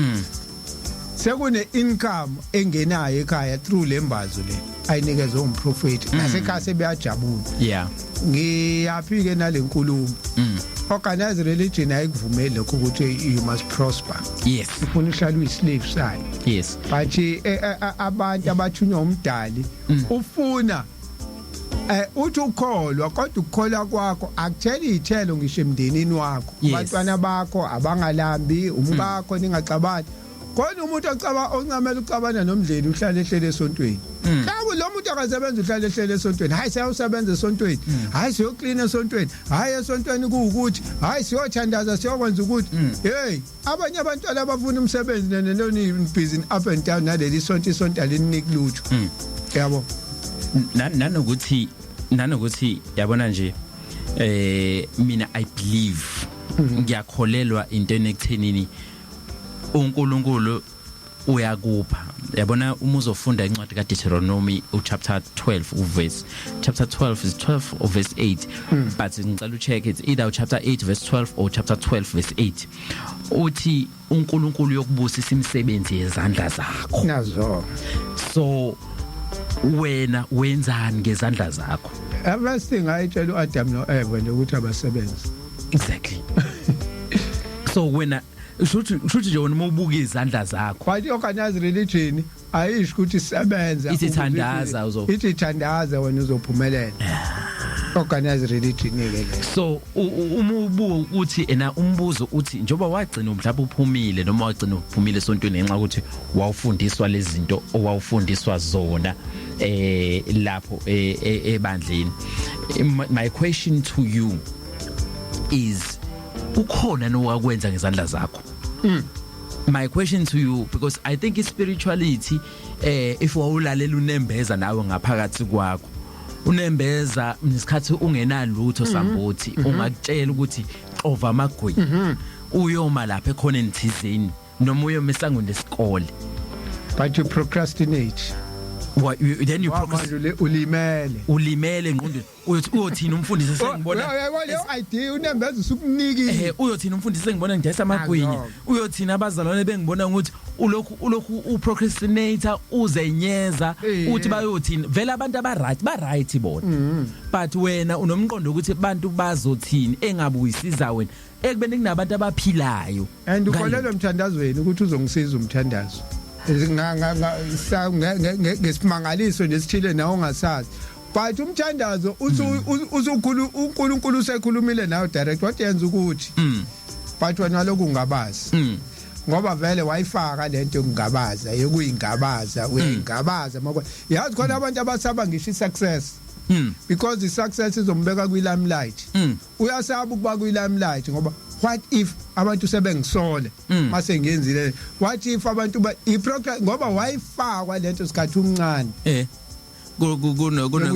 kunomunye umsakazi odumile owaveza ukuthi wayekwelinye ibandla washiya khona ngoba eqashwe emsakazweni kwathiwa uzoduma akufanele udume yes uqinisele uyayifakwa leyo alright kumsakazi wakhomba phambili Inanda 88.4 FM today's base radio alright ke nangu nonduduzo nomvalo neindaba nazi izindaba zeNanda 88.4 FM nononduduzo nomvalo. Alright, kumsakazo kwamba phambili Inanda 88.4 FM today's base radio coming to you live from Inanda Community Safety Center la khona ke sikhuluma khona ngodaba la igama lohlelo asilungiseni kanti igama lami ngumfundo wakamthembu ngihambi kedwa ke ngihambe naye lapha ku uThabo waka Sambothi. Alright ke right about now ngoba ngibona ukuthi ay Sambothi ama comment ayangena they are coming in thick and fast mhlawumbe ke sigijime nje sikuze sokwazi ukuthi sibakhave bonke mawufuna ukuphawula noma unombuzo ngalolu daba ongalapha ku Facebook ku Facebook page wethu ithi Inanda 88.4 FM update Inanda 88.4 FM update kukhona ke lapha ke la consider #asilungiseni ke with umfundo noThabo Sambothi organized religion and versus spirituality uzobona namanye ama comment akhona lapho nawo uzobeke usufaka nawe lapha ke i-comment yakho ke lapha ke noma ke la ku WhatsApp nakhona futhi ayangena ubuthapha ama comment nama voice note ayangena 068 764 9969 WhatsApp ipeni noma WhatsApp ifoni savula nje lapha na kuyifoni yakho la ufaka khona inamba nje 068 764 9969 ungayiseva nje uthi Inanda FM studio la uzokwazi ukuthi uxhumane nathi ikhona ke sidonse umunye ke la siza ukuthi ke ubethini Sambothi sawubona umsakazi ngicela ukuba anonymous Inanda siyabonga siyamuzwa lapho umhlonishwa uSambothi uyabeka hey ngizwile mina khona lento ayithintile yokuxolela ukuthi fanele umxolele umuntu ukuze uyixolele nawe ukuze ube free ususa umthwalo kuwena. Yes, I truly understand that, but kunento eyenzeka ngiyazama ukumxolela umuntu ngithi ngimxolelile ngisho ngama lips kodwa mase ngibuka izinto azenza ngibuza ukuthi ngimxolele ngempela yini. Mina ngaxoshiswa umphathi emsebenzini ngingenze lutho ngoba engangifuni ngingayenzi intando yakhe ayifuna ngiyenze. Umphathi wemail mina ngiyifemale ufuna ngenze intando yakhe adicelele phansi isithunzi sami ngangakuvuma lokho wabe sezama ngayo yonke indlela ukuthi angixoshise emsebenzini. Mind you ngithenga imoto ekufanele ngabe iyakhokhelwa nginengane ulast born wami use-crash enye ingane yami ika grade R ngiyondla. Yes ngishadile kodwa phela niyazi ukuthi imndeni idinga abantu abawuthukuze kuphilwe ekhaya akwazi ukusebenza upartner oyedwa. Nami bengisupporta ngowami umholo wangiphuca isinkwa sabantwana bami wangiphuca kumina ngokuthi angisasebenzi and ngigulile esidi isikhathi ngena ngiphuma eibhedlela depression ne stress ngizibuza ukuthi ngimenzeni lo muntu and lo muntu sasicabanga ukuthi uyi best friend kamyeni wami kodwa futhi yena usefuna ukumhambela ngemuva alale nonkosikazi wakhe ngagcina mina ngiphumile ngaphelelwa umsebenzi umxolela kanjani umuntu okwenze leyo nto uNkulunkulu ethi asixolele ukuze nathi sibe free. That was 2018 namanje 2025 angisebenzi mina imangiqala manje ukuthi ngenze ibusiness and ukwenza ibusiness niyazi South Africa akukho lula kuyabamba kuyayeka kuyawa kunjani kodwa ngine qualification engaphucwa yona umuntu wasemhlabeni ngoba mina ngingayenzanga intando yakhe. Ngicela ukubuza ukuthi umxolela kanjani umuntu owenze into ebhlungu kangaka namanje njengoba ngikhuluma ngayo inhliziyo yami ibhlungu ngivele ngibona isithombe sakhe bese ngiyazibuza ukuthi what did I do to this person uthi angaze ngenze into ebhlungu kanje umxolela kanjani umuntu okwenza into ebhlungu kanjena. uNkulunkulu ngiyamazi ngiyakholwa kodwa ngithi uNkulunkulu ngimxolela kanjani umuntu ongenze into ebhlungu kanje na ngiyabonga zolalela emsakazo Sabotha sithi situation yala sisi ibhlungu but ke unfortunately indlela sekuphilwa ngayo kulelizwe ngike ngasho ngathi yonke lento iscam nasemasontweni is the same thing. Ukuya esontweni uthi bengathi uthi isonto like lamukela abantu ababroken abahluphekayo isikhathi esiningi igcwele yaza ngafika abikele inkinga esontweni limamukela isonto limthandazisa sonto kujika yena futhi umfundisi noma ubani lo abuna ukulala naye yabo. It's unfortunate ukuthi iyona into esiyiculture la kulelizwe ukuthi whoever is in power uyawa misuse ama powers akhe. Ngike ngatsho ngathi uSathane uyayihlalisa endlini kaNkuluNkulu azenza uNkulunkulu. Nalana ke manje kulezi indawo it's either ezokuqashwa noma ezani nalo scam se job security sokuthi utry to get a good education so uzoba ne job security and get a good job into engekho yonke leyo nto. It's a scam, it's a lie khohliswa abantu. Kade sikhuluma nawo ukuthi indaba kaMprofeti enikeza umuntu imbazo. Khuluma nawo ukuthi into yokuqala uNkulunkulu ayinikeza uAdam noEva umthetho wathi abasebenzi. So even umuntu osasebenza njengamanje ngempela kusuke kufanele uthi usebenza wazi ukuthi uyazama ukusupply ungathembeli kule certificate onaso sekuyisabalalisa nje inkinga yakhe but into ayishoyo ile yokuxolela. Well kusengakuphinda lokho okwenzeka njengoba ngichaza wabamba ama graduate kube azabe mangakhe njengoba uthi useqala nebusiness njengoba eqala ibusiness ke futhi nase businessini zikhona izinto ezikanje kakhulukazi uma umuntu wesimame kufanele kugwaze mawufuna izinto ezithile especially mawuzothi go through lezinto zo government ayithi ukuze kuthiwa ikhulunywa nge-CV kaMasipala kuthiwa i-CV kaMasipala inoboya. So izinto ezikhona lezi it's unfortunate ukuthi siphila kulomhlaba ophethwe uSathane okwamanje. This is why kwakufika abantu abanjengoJesu bezosifundisa lento ngoba njoba ethi baba wethu osezulwini ubaba wethu sonke kwayena lo mphathi mhlambe mangase ku-activate uGod within angashintsha kodwa manje ugodless ngoba usebenzisa ama powers wanikezwe ipower wahlala lapha ya usewa misuse ama powers abanikwe wona. But ukubambelela nje intweni enjalo kuyenzeka futhi uNkulunkulu has something better for you njengoba usuthi usuqala ibusiness uyoloko ubambelele kuleyanto izikublokelele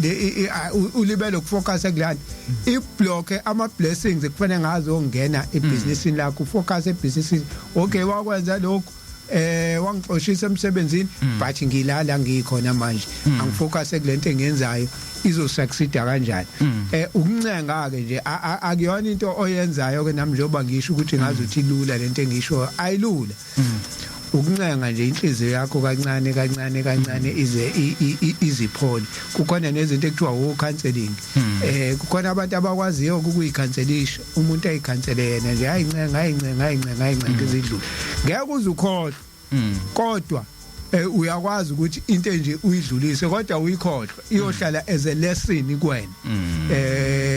eyohlala isifundo ukuthi khona abantu abanje khona into enje kuze uhlale ugadile emhlabeni ukuthi ungaphinde uwele into enje or mabeqhamuka usuyamazi ukuthi ngiyakwazi lokho abantu abanje ngingayinikeli umuntu angithi yabona wayizenza umngani ka husband kanti uyazi yena uneyinhloso ezibhedayo so izinto lezi ezibuye zivula namehlo but God has something greater for you. And futhi ke for abantu for information kwabanye abantu uyifucelwa into ekanje noma sekuyinorm njengoba badubeka sambuthi noma sekuyinorm especially manje abantu bayo communicate ngo WhatsApp nani take ama screenshots if ukuthi ugcina yena sebenzisa ama powers akho ukuthi wena uxoxe hambe enkantolo yabona and this is what we call sexual harassment. Yes yabo hambe enkantolo inkantolo izokwenza umsebenzi wayo uzombopha because this you can actually face 15 years in jail yabo because uzokwenza investigation thola ukuthi kunabanye futhi lo muntu lo can be end up yena lo muntu lo esexoshwa and then maybe now ungagcina usu reinstateka but ke sengisho ukuthi ke ungaze uyithathele wena izandla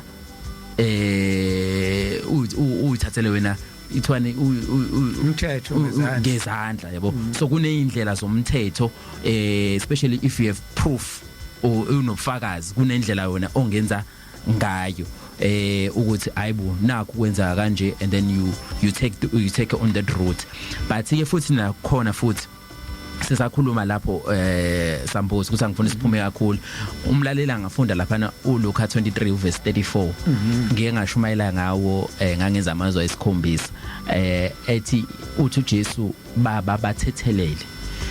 khona la khona ukuthethelela kwethu kuthina kufika sekuhlula thina ukuthi sithethelele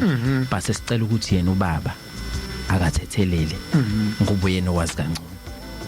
so injalo nje nangomunye umlaleli wesibili sambuthi ake ngibingelele emsakazweni uWanda wakwaShophe ula endaweni yakwaSanti ngibingelele kuThabo ngibingelele nawe kumphathi ohlelo nayithinta indaba yona inkulu ngiyabona ukuthi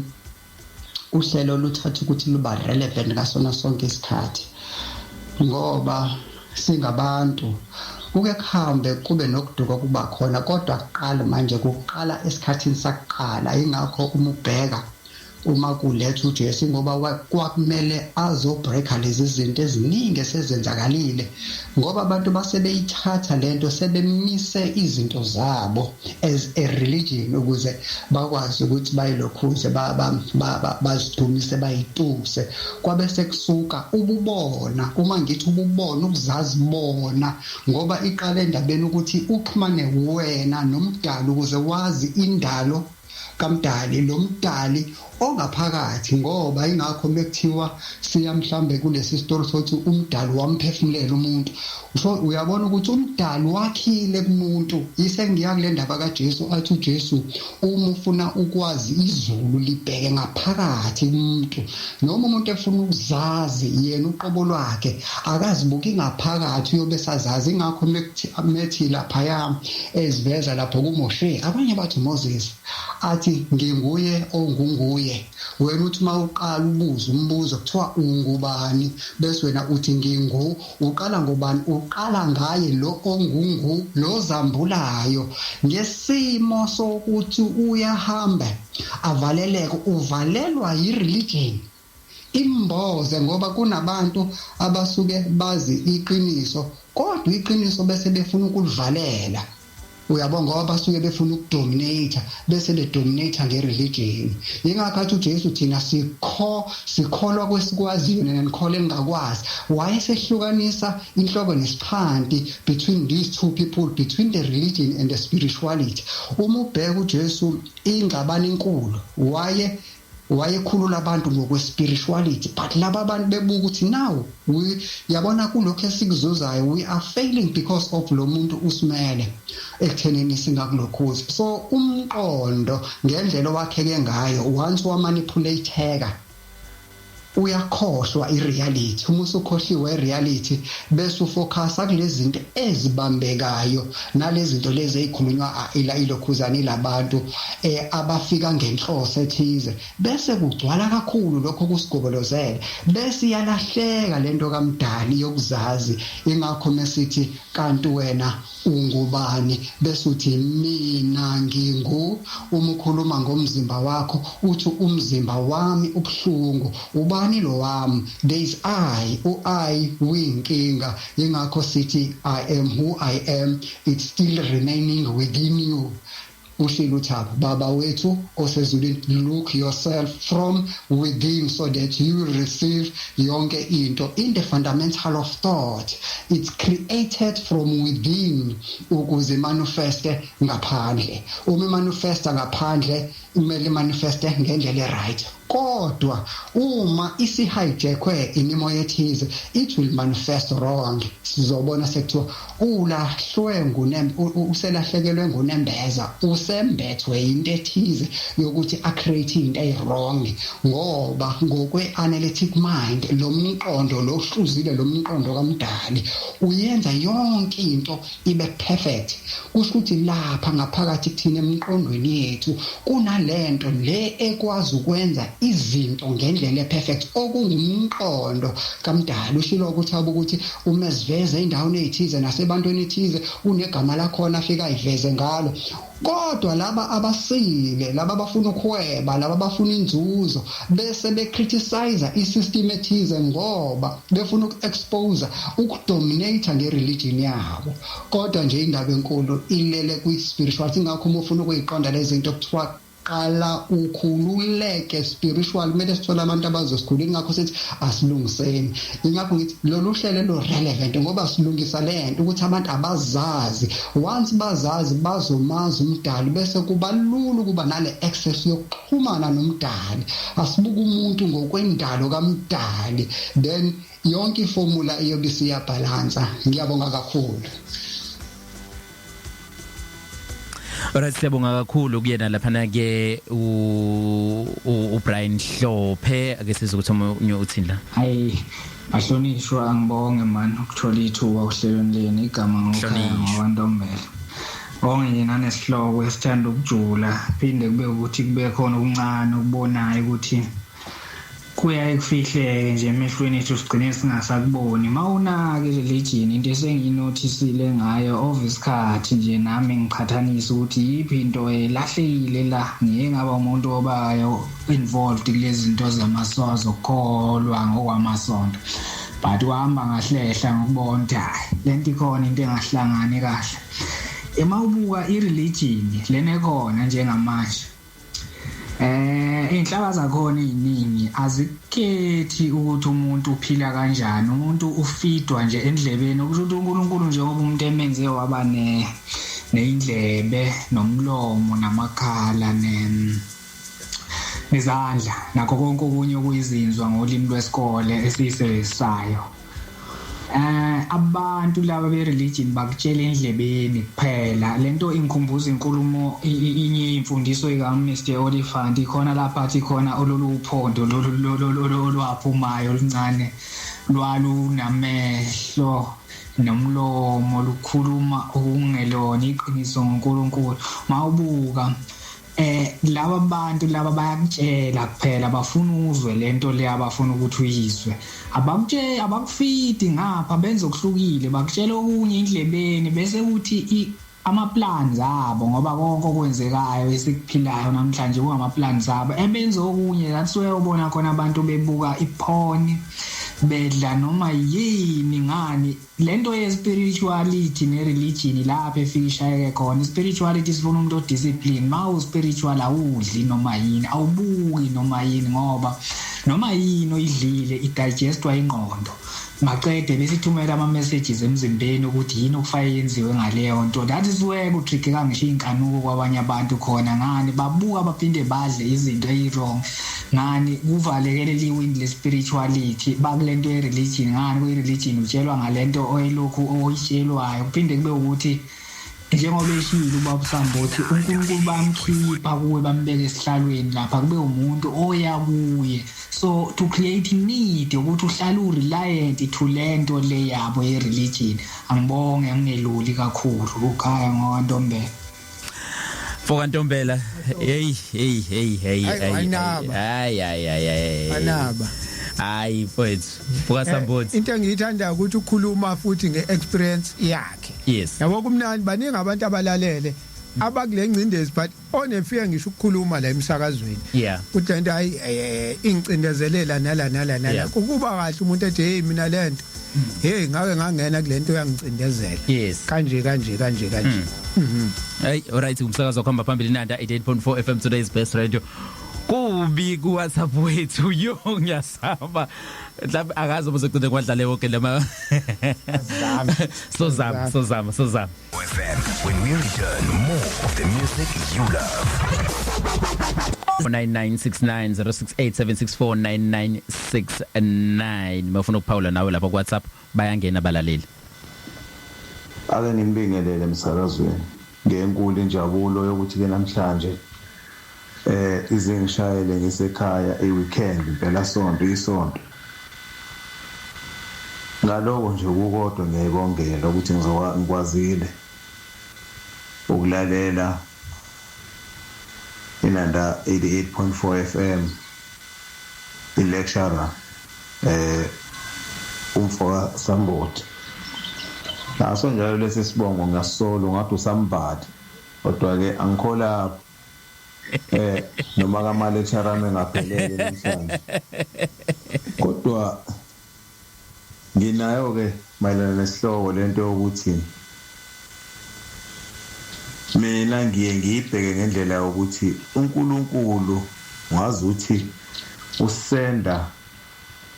umuntu othile ukuthi ayoba uNkulunkulu endaweni ethile lento esizwe eBhayibhelini ekuthiwa yenzeka uNkulunkulu esikhathi ethi uMose wathamba wofika ebantwini ube yimina ngiyayisola lento ukuthi namanje ngathi senzeka njengokuthi nje mawuzofica mhlambe mangenza nje iexample epractical kakhulu umuntu ephoseke emgodini onamanzi esezofa vele kuqhamuke wena usuku umkhiphi noma isilwane noma yini noma mhlambe bekunengozi thizeni ngaba emoto noma yani umfica umuntu ebambeke khona ukuthi uma mhlamba ngase aphume nje lapho angasasibi nangampela uqhamuke wena umkhiphi ngicabanga ukuthi usuku uNkulunkulu ngokusendwa mhlamba uNkulunkulu kuleyo situation kodwa ke umbuzo enginawo ke uthi kwenzeka kanjani ukuthi mhlambe nje uphume ekhaya uphuma ucelile ukuthi inkosi ngicela ungihlenge ingavelelwa yilutho lulu kodwa kwenzeke futhi isipilo kubi kwena ngabe usuke ngezwanga noma usuke usheshisile umthandazo noma usuke ungenzanga nje ngendlela eyiyo hayi angibonge kakhulu kulama minute uzethi Ngwane everele ethuleni Ngwane Verulema siyabonga kakhulu Foka Ngwane uNgwane ngiyamuzwa and ngiyayizwa approach avela ngayo although umbuzo wakhe sozama nje ukuthi nqampu yes phela sikhumbula ukuthi khona nama forces omubi nawo asukelwa uNkulunkulu mayikunikeza ingilosi ukuthi zikubheke achaza ukuthi okubi ngeke kuvelele kwavelela uJesu ethandaza ekuthiwa wathandaza kwaze kwashithu ukuthi kuzayigazi kodwa bagcina bambamba futhi naye yabo kade secela indodana ke kaNkulunkulu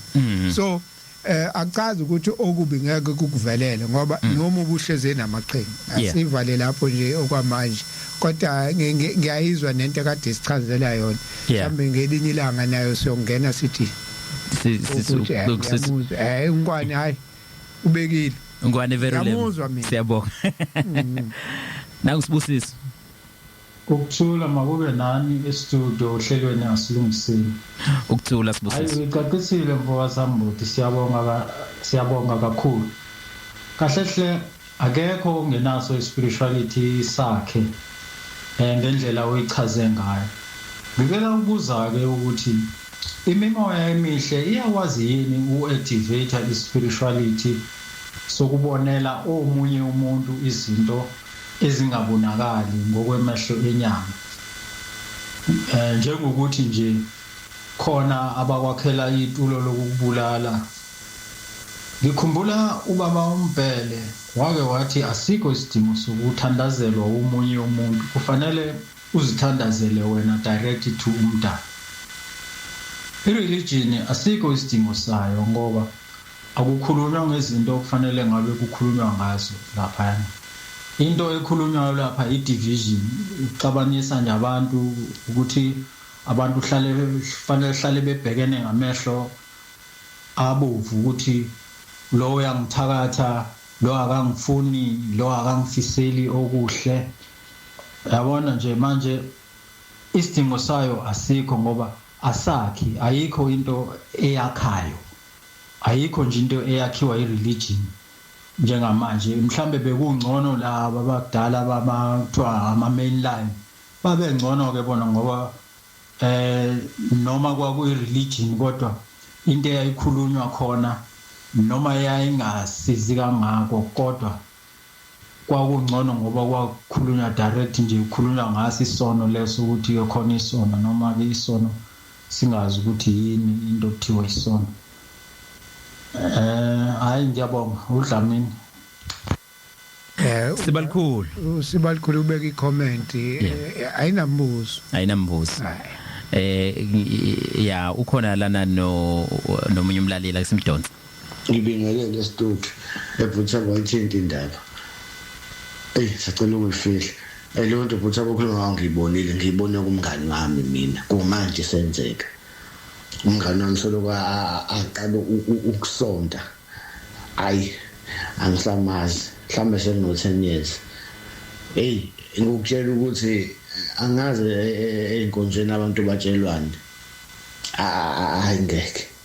Alove emsebenzini athi uyesontweni. Athenge imbuzi ajise esontweni. Kuthiwa kwakhiwa indlu yenkosi usesontweni. Aqoshwa phela umsebenzi ahamba ohlala esontweni. Isonto ayisekho enye into. Yabo engakasonto ngiyamazi. Ayikwa wayiphanda ebamba amatoho. Lo muntu wayekwazi ufika ngisho athenge idrink kodwa solo kasonto akaphindanga. Sengaze ngakhathala nami efikile ngimnese nami umngani wami usehleze engenalutho solo kasonto. Lento ingeke Bhuthaba. Lento ejulile lento okhuluma ngayo ejule kakhulu angazi ngempela. Angazi abantu batshelwane esontweni. Bengize ngiyambuka kubo usemuva lento iyambamba iyisonto kakhulu. Yabona bakhulume ngemqhele khona imqhele athi uyofuna ngazi kanjani owengwe u2.5. Ngiyayibuka lento ukuthi njengoba isikhathi sinjena angazi yabo Bhuthaba lento ekhulumayo ngiyibuka iyenzeka mina. Iyenzeka endasahlali uhleze esosontweni. Ngeke lento ngiyazi mina angazi ngibonge studio ngibonge studio. Mfowethu yazi ngiyamthanda umuntu okhuluma ngento ke ayibonayo ukuthi hayi siyakhuluma nje la uyayibona iyenzakala. Bancamela ungondli impela njengoba ngithi uncamela kwakhe ikweletu ngenxa yesonto umuntu ekhaya kolutho kodwa nje imali yesontweni whatever scented khona indoctrination khona ifee futhi ayifakiwe. Kufanele isimali lapho kuzangena ezulwini noma abakubo kwasha kwacima into enjalo nje ifee. Yazi kwabhlungu mina ngumfundisi. Ngobhlungu mina ngumfundisi ukuthi kanti yini le ebuye ishunyayelwe.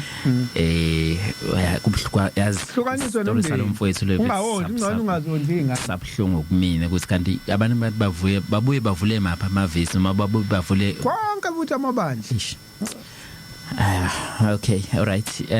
Now King Sfiso. Shalom. Ngiyabingelela e-studio. Ngibingelele Bhuthaba, ngibingelele kumsakazi badideli bohlelo. Nakubalaleli beNanda FM zonke inkalo laba khona. No, umuntu osukuma nje nokuyibongela kumdala ukuthi abe umunye wabantu abakhethiwe bokuthi bavuleka amehlo balandele lolu hlelo ngoba baningi abantu bakamdali abangazi lutho ngempela ngezinto enjengalezi ezikhulunywa la kulesi stage nakulolu hlelo namhlanje abasahleli kulamakhamandela organized religion ebasusa kwi-spirituality ebasusa kwisiminya sikaMdali and kusekude ukuthi bavuleka amehlo balibone iqiniso and abanye babo mhlambe bayoze badlule ngisho emhlabeni bengazange beze belibone iqiniso bakhululeke kulamakethango organized religion.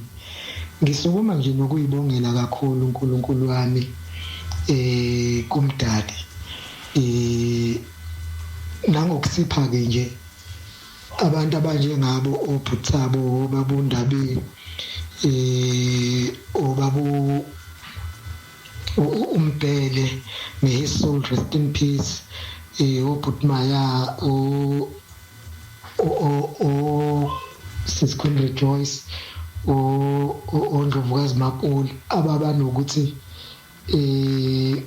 basiqalele lolu hlelo oselusikhulisile kakhulu empilweni umuntu la asuka khona mangibuka nje emuva ngireflector empilweni ayisengikhule kakhulu spiritually ngoba ngiyalibona ushintsho likhona empilweni yami ever since ngaqala ulalela lolu hlelo so ngiyayibongela kakhulu kumdali ngifisa sengathi nobe ngakangeni kulolu hlelo alilaleli naye umdala ngamkhumbula angene kulolu hlelo alilaleli ukuze abantu bakamdali bakhululeke ngoba abantu bakamdali bayabhubha badlala igilamkhuba ngenxa yokuswela ulwazi. Abantu bamdali bayabhubha ngenxa yokuswela ulwazi even nencwadi engcwele isho kanjalo. King Swiss sebonga kakhulu King Swiss and it's a true story njengoba ngisho ukuthi kuyazwela nakumina. Alright kumsakazo wakho maphambili nanda 88.4 FM today's best radio soloku sidonsa lapha nalapha ngenxa yesikhathi zabukube bamba isikhathi siwadonse wonke ama voice note ake sibuzwe uQueen Rejoice khona ukhumbula emsebenzini Sambothi. Yazi ngithule lana ngilalela uhlelo ngisaba ngibingelele studio. Hello Mvelasi. Hello Queen. Mniswe ngivulela ngalibalele uThabo Sambothi nomlaleli ngithinta indaba kaSisi lo obuza umbuzo omkhulu ukuxolela bamenza khona waxolela. Ngicela nje ukudlulisa la ukuxolela ngicabanga ukuthi uNkulunkulu waye enzela ukusave thina ukusave wena qobo lwakho ngokuka Queen Rejoice ukuxolela umuntu ukuxola bese uyadlula angiboni ukuhlanganiseka ngawo noNkulunkulu kodwa ngibone ukuhlanganise nawe qobo lwakho. Umethi asixolele ngibona sengazuthi wayefuna ukuthi wena owoniwe ube yindlela yokuthi phuma kulolo bishi lokoniwa osuhleli kulona ngoba ukuholda igrudge kungcolisa wena kubolisa wena kulimaza wena kakhulu kunalo obonile lokonile akekho kuNkulunkulu akanandaba futhi ngoba akananembeza uyenzile into ayenzile ebhlungu uyaqhubeka nempilo yakhe vela akekho kuNkulunkulu umuntu osenkingeni uwe owoniwe mothi wayibhekisisa kahle ongasakwazi ukuqhubeka nempilo. So ukuxola nokuxolela kakhulukazi into yakho le uNkulunkulu ayifuna ukusave wena. Okunye futhi engakusho emabandleni that is why kubalekile ukuthi kungavele nje kuthiwa kwenziwa icounseling abantu abangayenzanga itraining abahamba omama umfundisi abahamba abakhokheli bakhona futhi abanye abantu abafundile emasontweni professionally akube yibona abarana ama class counseling. Ubaleke lana ke ukuthi kulashwe izilonda zomphefumulo obabundaba enhle bakhonela into njengalezo ngoba kuba nzima even to take the first step uma ngakuthi ufuna ukuxolela uyazi khona ukuthi kumele ngixole kodwa manje inkinga uyazizwa ukuthi awuvumi into engenzeki efuna ukuthi uzohambe uyofuna usizo ngenhlanhla ke mhlawumbe kumlalelo wenando angasheshe athinte ubaba Ndabenhle ngoba useduze nathi yena umuntu esimaziyo since kusana lengwadla ukuthi emabandleni abekho abantu kuyibona abaqeqeshiwe ukwenza izinto ezifana njengalokho kanti ke ukungaxoleli kulimaza lento esibiza nge-law of attraction ukuvibrate kwakho kuba low ngoba wena uholda amagrudge okugcina ukuvimba uku-attract izinto ezinye ezinhle engabe ziyafika empilweni yakho nokuqhubekela phambili kuleyo nto yenzayo ngoba manje ama-vibrations wakho aphansi so awukhona uku-attracta izinto eziyaphambili futhi inqubekela phambili ivele ingabi khona kuwena ngenxa yokuthi ubamba igrudge wena yokuthi ubani wangenza ukuthi ngiya-understanda ilikhuni lento kodwa nje ifuna khona ukuthi uzincenge uma ngabe ungazincengeki sukuma ufune usizo engikuthandayo ukuthi step sesenzile sokuqala sokukhuluma nokubuza ngakho ngingasuggesta nje ukuthi akazama ukuthola noma inamba kaBaba Ndabenhle noma ubani ozomlekelela ukuthi kanjani ngenza kanjani ngoba ngempela njengoba ebuza akabona ukuthi kwenza kanjani so nje akathinta abantu abazokhona aba-professional abazodila nazo izinto ezinjengalezi wenzela wena model ukuthi wenzela uNkulunkulu futhi wenzela uNkulunkulu lo ngakuwe ngaphakathi uyabonga kakhulu Awusebonga washaya yabona ke omakoti bathenjini hayi ngakho sakuthatha wena bathenjini awuyi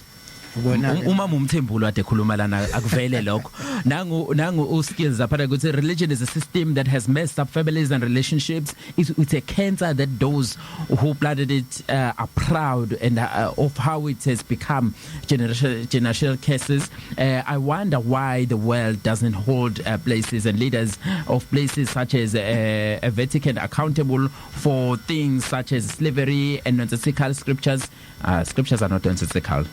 Within the Bible, the interpreters are nonsensical, not the scriptures. Why don't anyone who has a platform to ask people such as Opop such question, where is heaven and where is hell, etc. Religion is a man-made, religion is man-made. Spiritual is God-given. Awushayileke lapho skills. Lapha nje ukuthi scriptures are nonsensical, they are not nonsensical. Interpreters are nonsensical. Yes. Mhlawumbe ke asingubani omunye ngidonsala nangu muzo khona ungakhubeki umlaleli mekuthi lapha ngizohamba ngiyiqhamulile intozi. Yes. Ngabe ngile studio lokhulumayo umzokona Ntshangase ohlala eNanda eStop 8. Le ndaba le inkolo ingivusela inhlungu ngoba ekhaya khona ibandla sesasonsa khonza kulona yeke ngikwazi ukudala igama lalo ukuze bavikele isithunzi sabo kodwa ekhaya ngaleso simo ngaleso sikhathi sahlupheka kwangempela sihlupheke singazi ukuthi kuzola kudliweni kodwa sasijela ukunikela njalo ke sicela ngoba abantu bazibabona ukuthi benikela nabe beyithola izinto kodwa sina singayithola izinto so ekhaya icela sekhaya livulekile ngibani livulekile nje impela so sasiyingane sasitshala khona nesitshala amazambane namakabishi konke kumini kwakuthi ngeyikhathi zesomiso kwakhona igama esasijola ukulimemeza besihlanganise ingane yazisela kama sisimemeza singanalo silithathe line ngempela imvula la engasani khona sisitshele ngisho noma nobaba ukuthi yasiyakwazi ukunethisa imvula ine ngempela imvula itshalo zethu zithela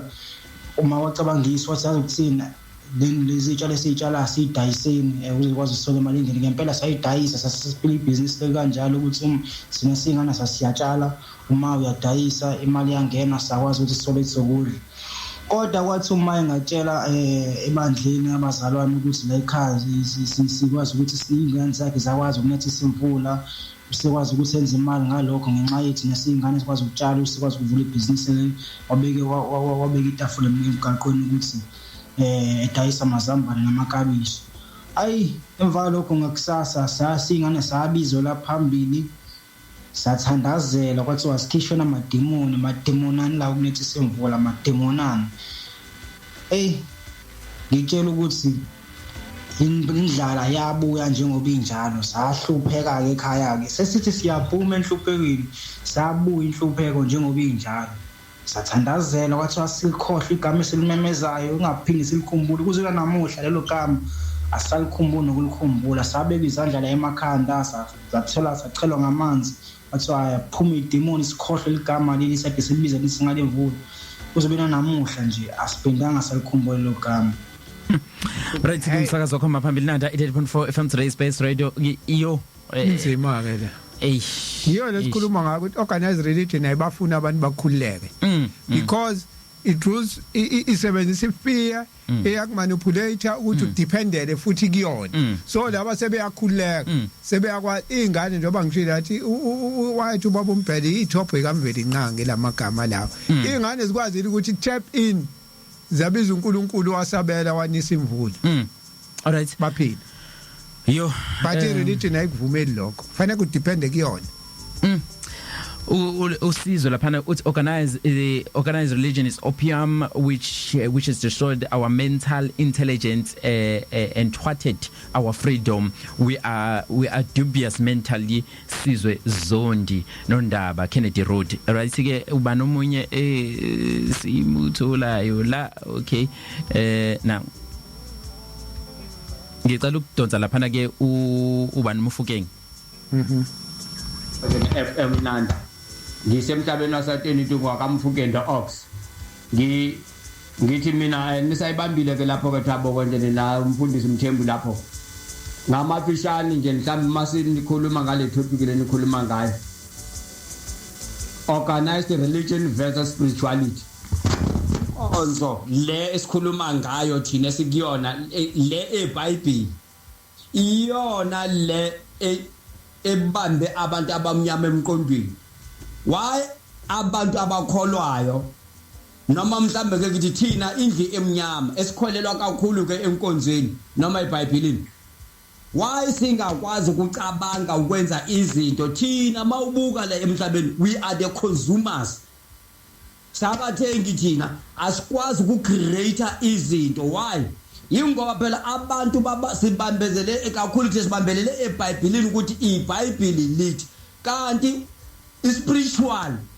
spirituality siyakhuluma kumuntu ke at the same time mangabe sihamba ngokukamoya mhlambe ngenza isibonelo mango kwezangoma noma ngokwabantu labo basezayo mabeya emanzini umoya ukhuluma ngaleso sikhathi ukuthi usibanibani noma anikwazi ukungena nje la emfuleni ningahlanjululwanga nje noma ningadlulanga enhlambulu kwenithini. Umoya ukhuluma ngaleso sikhathi umuntu oya ireligion organized religion abantu bakho ningakubona bengasayi ukuya lapha emanzini kwenzela ukuthi bahlale la eBhayibhelini kanti uma sikhuluma ngomoya uphendula umuntu ngalesikhathi ememeza kona hayi ukuthi mhlambe kozofanele uye kumprofeti. Uma ubiza uNkulunkulu uphendula ngaleso sikhathi lento ekuthi abelungu bayisuse kuthina thina njengamanje asixhumani noNkulunkulu wethu direct. Why? Iyo thina njengamanje asixhumani noNkulunkulu. Ngicela ulandele nje umlaleli wokugcina ibingelela aba host inanda FM mfowethu lana kukhuluma uKhalihle Nxumalo. Indaba yenu siyayizwa statement indaba imnandi impela. Mina mengiyibuka inkinga yethu lana ukuthi njengama Africans especially ama South Africans inkinga yethu ukuthi thina sine trauma ngendlela iChristianity especially iBhayibheli ngoba yonke le zindaba lezi ini conflict ukuthi nje iBhayibheli neAfrican spirituality itephulungu ukuthi iChristianity yafika colonialism inkinga lapho indlela yafika ngayo abantu sebecabanga ukuthi iningi labantu recover kuleyo trauma leyo to the point le ukuthi beyibuke iBhayibheli ngathi into yakhe umlungu ezosicontrola la esabantu abamnyama kodwa inkinga kunalapho before Christianity ayikho system yama Africans yayikhona yokukholwa ukuxhumana noNkulunkulu ehlukene zonke and most yazo ayenza sense. Alright, kumsakazo kwamba phambili Nanda 88.4 FM today's best radio. What a show today we had. Sibonga kakhulu konke ama contributors, bonke abantu abakwazile ukuthi bangene ku Facebook Nanda 88.4 FM updates. Siyabonga kakhulu. Sibonga kakhulu bonke mfethu abafowethu abangenile. Siyabonga ukama contributors